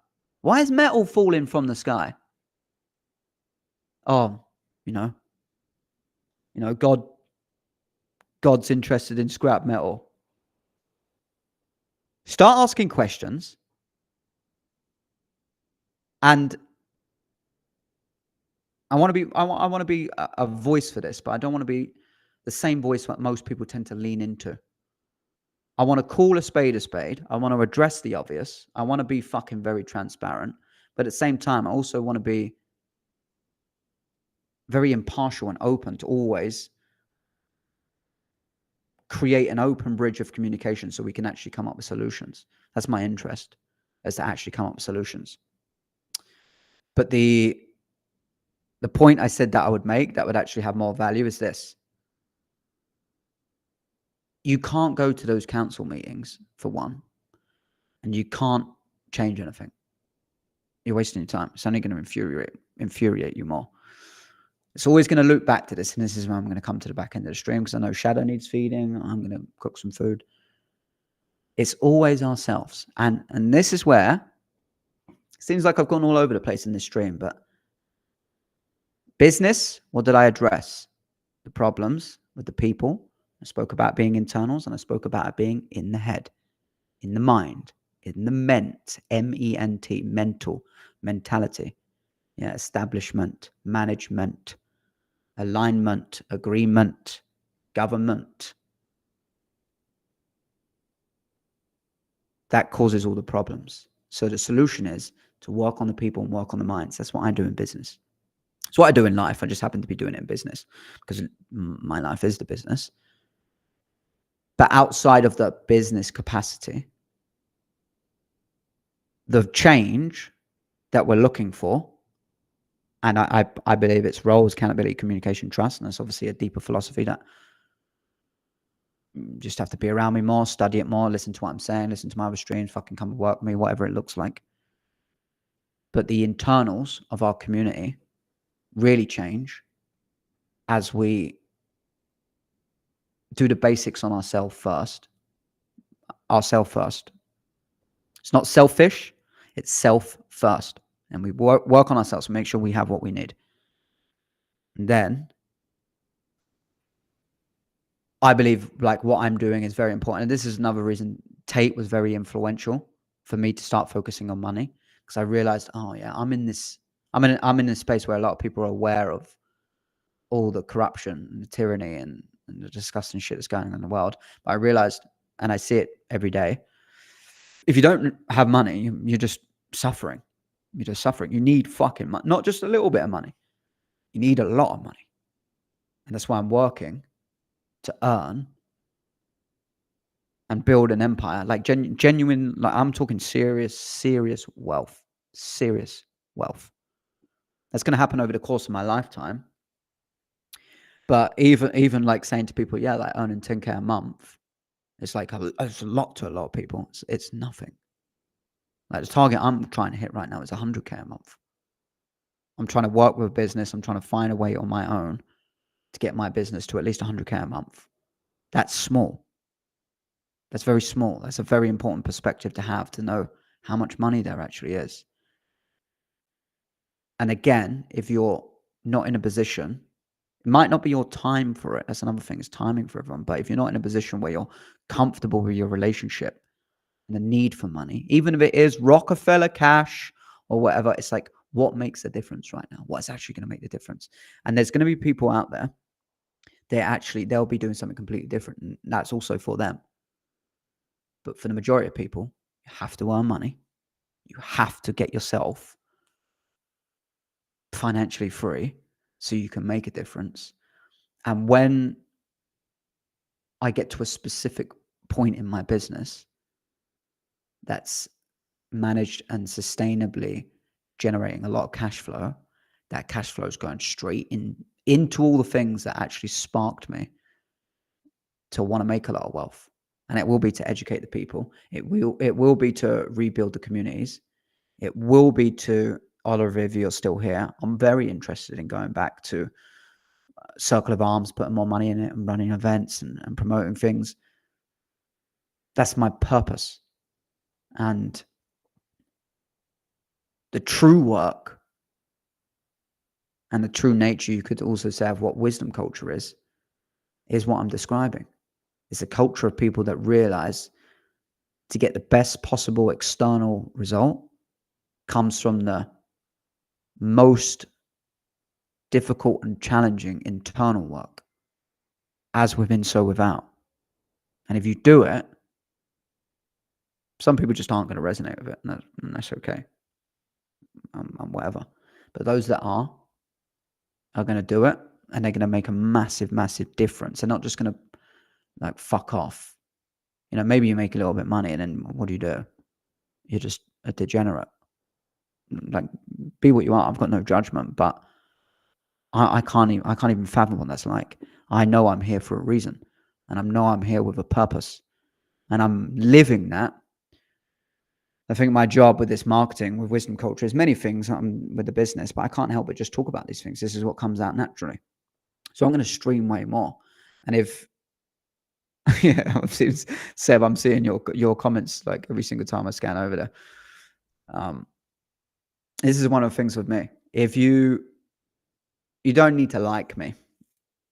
I don't need to be liked. I need to be effective. But if you're watching this stream, because I know people come in and out. I know I've got 4 people on YouTube right now. I know I've got 2 people on Rumble. Right? I don't think I've seen too many people come on the Twitter stream.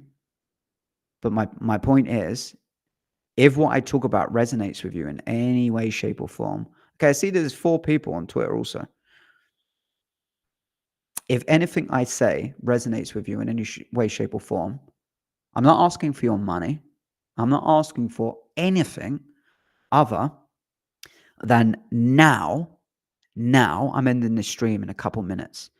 Now you do one micro step of action. I don't know what that looks like.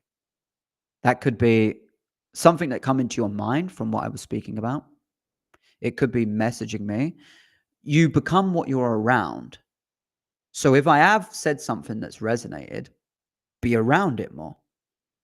Subscribe, follow, don't subscribe. But find a way to be around it. Ask questions, connect. You can go to wisdomculture.net. I'll put this across the stream. You can go to wisdomculture.net. We've made it very easy. And you can find a community that I'm running on Telegram.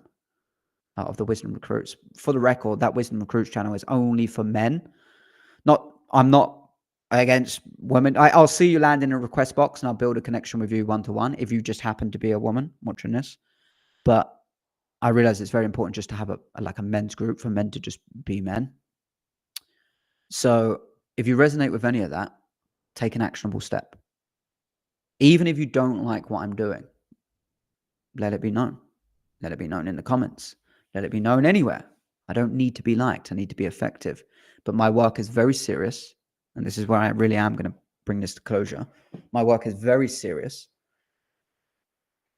I have a sense of humor. Yeah, like see me in many different ways. I have a sense of humor, but I'm fucking dead serious and sincere about everything that I do. And what I'm really focused on right now with Wisdom Culture as a business and what I'm doing online is to bring everything that I spoke about in the principles into businesses online.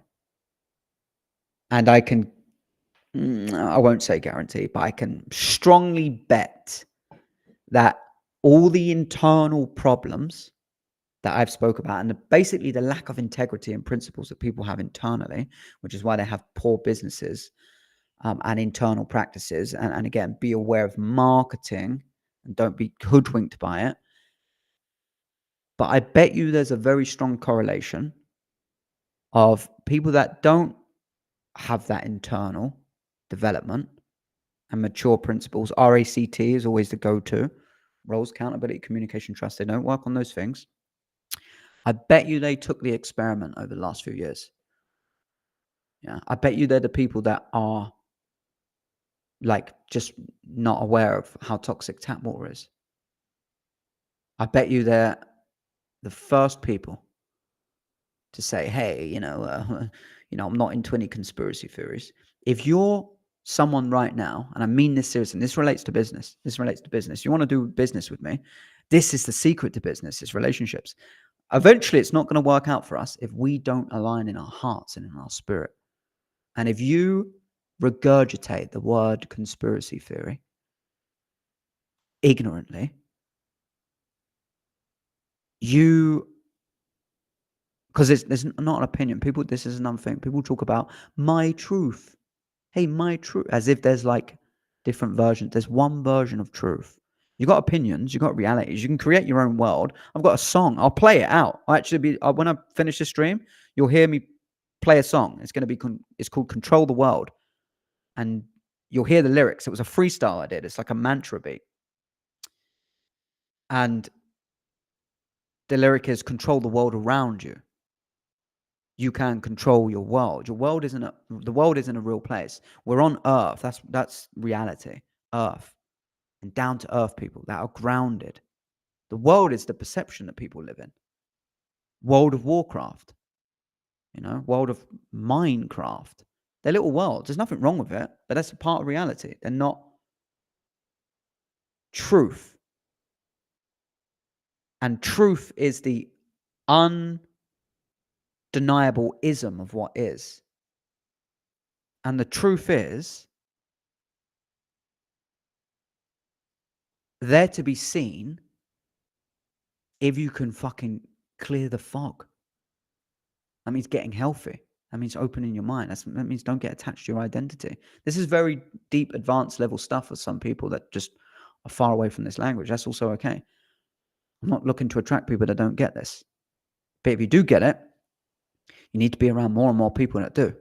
So we can fucking feed off each other, help each other grow, and continue to move on and up with what we're here to do in our purpose. Because the truth is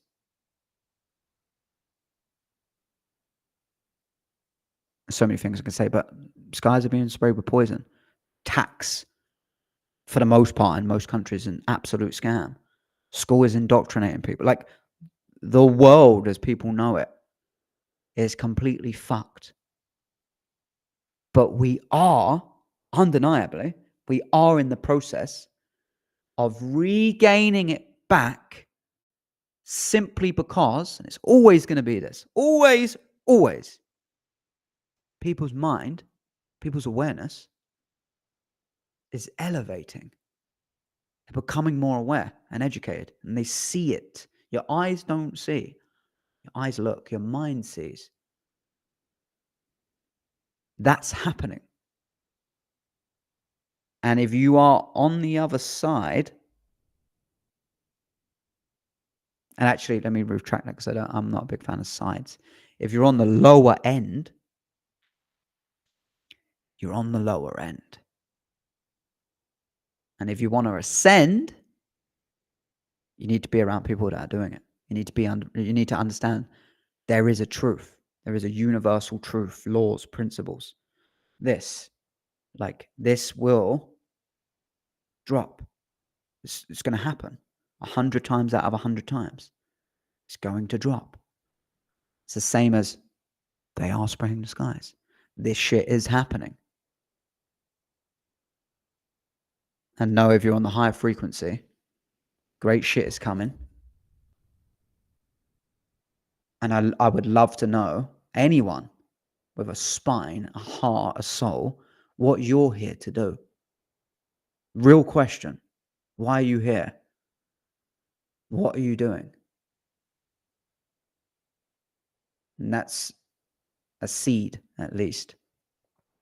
So I'm going to wrap this up. So spoke about a load of things here, almost 3 hours. I'm going to do many different streams. I'm really just going to keep talking about what feels right to me. And then what we do in marketing is chop these clips up and put them on social media. That's all we do. If you're interested in connecting, you know where to go. It's scrolling across the screen right now. If you happen to be a business owner, although this isn't me doing what I would usually do on my business channel, you can go to wisdomculture.biz, B-I-Z, and see how we can maybe build a sales department for your company. But I'm going to close this stream out with a track, because it's an original track that I made. And if you've got the attention span, listen to what I'm talking about. Because I'm talking about RACT, talking about control the world around you. I've realized Wisdom Culture has intellectual property and a very specific message I'm here to get out. As much as I feel like, oh, I'm always saying this stuff, that's what I'm supposed to be doing. All right, guys. It's been a fun one. Shadow, I'm going to start feeding you food now. Yeah? Hungry? Good boy. Good boy. All right, guys. Peace, love, earn money by providing valuable services, work on yourself, understand the plan's already been mapped out and you're even in alignment with God or not. And the choice is yours. Blessings, brother. See you soon. I'll play you out with this track.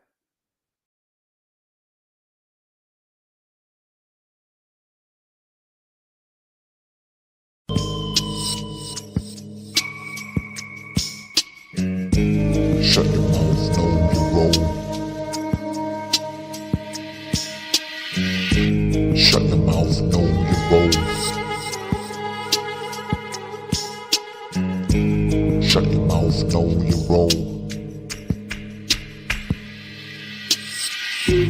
Have you ever been told to shut your mouth?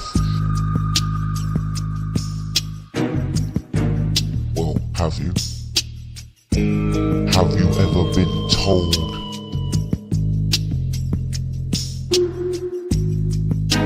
you know your role?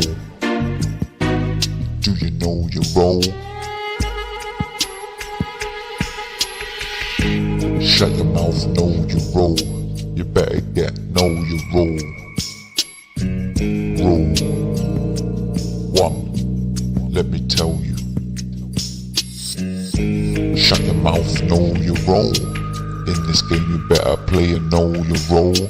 Stay in your own lane. Stay where you are. In your own lane.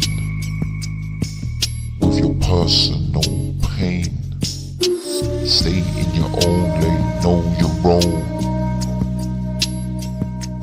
Better know it like you know your name. Shut your mouth, know your role.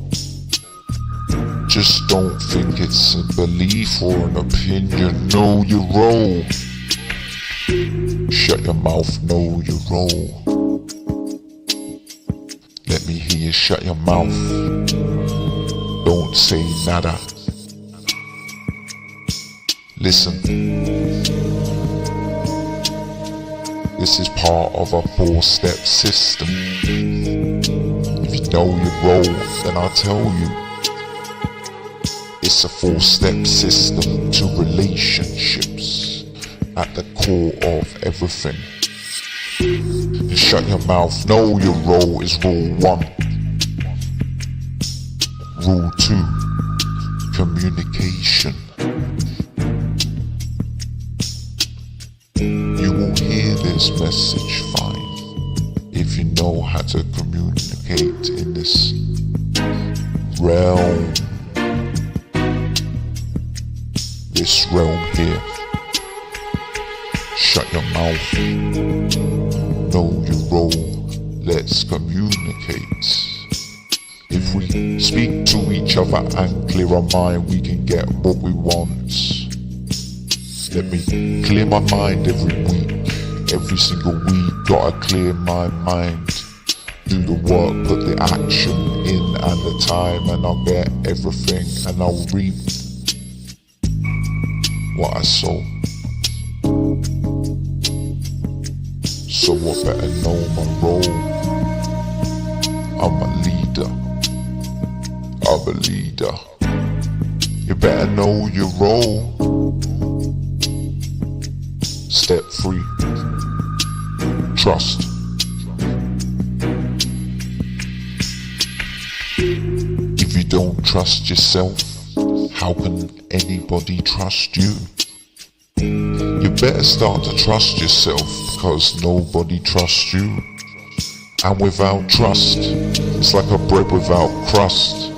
Everybody gets so up and fussed. If you don't have trust, and it's built through knowing your role and communicate every week. Get off what's on your plate and communicate. Got to speak well, clearly, plain English, and listen to the 4th rule. Better take accountability. Take account of yourself. Be a high energy, be a good vessel for health.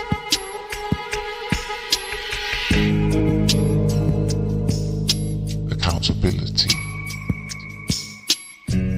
Pull yourself up if you don't do what you say you do. Accountability. Have accountability for yourself.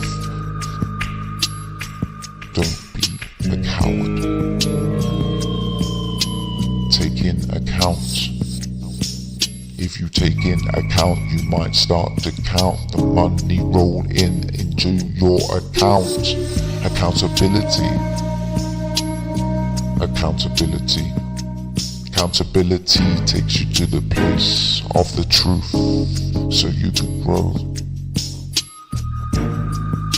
Accountability. Let me go to a bridge. Let me take you out in a jungle. Let me swing through the vines, climbing up the tree, and remind what I see at the top of the sky is the sun. I'm a young kid up a tree, yeah, I was young. Still young, yeah, fresh, just getting started. I'm the best, every single day I get better. I'm a warm lead, Christmas sweater.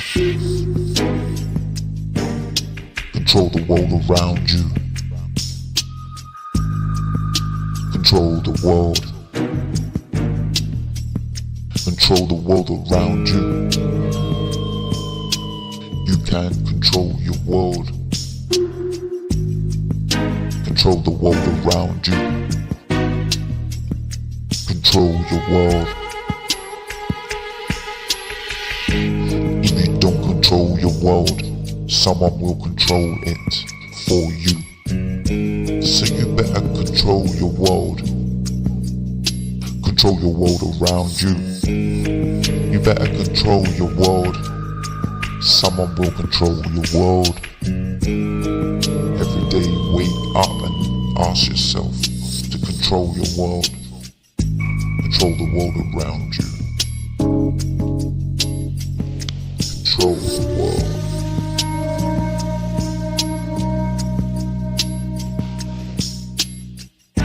Control the world around you. Control the world.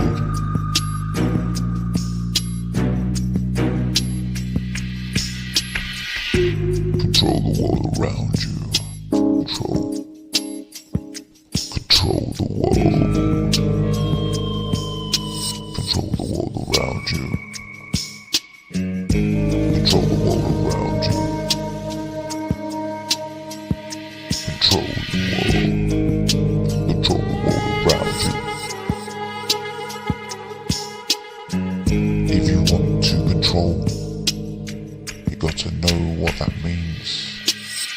Awareness, let me take you up the beanstalk. Give me those magic beans. Cast the spells with what you say. Use your sentences, cause you sentence yourself to the reality that you'll live. Control the world around you. Perspective is everything. Be aware of your filter, that you see of the world. Control the world. Control the world around you. Control the world. Control the world around you. Control the world around you. Control your world.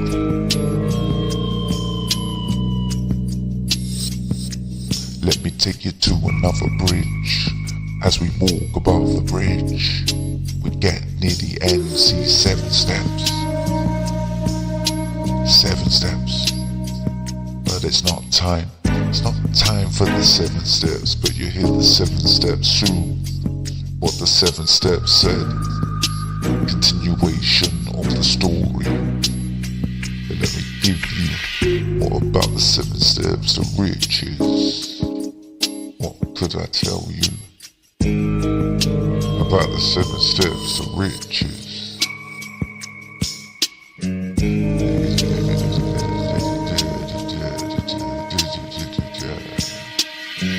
With the 7 steps to riches.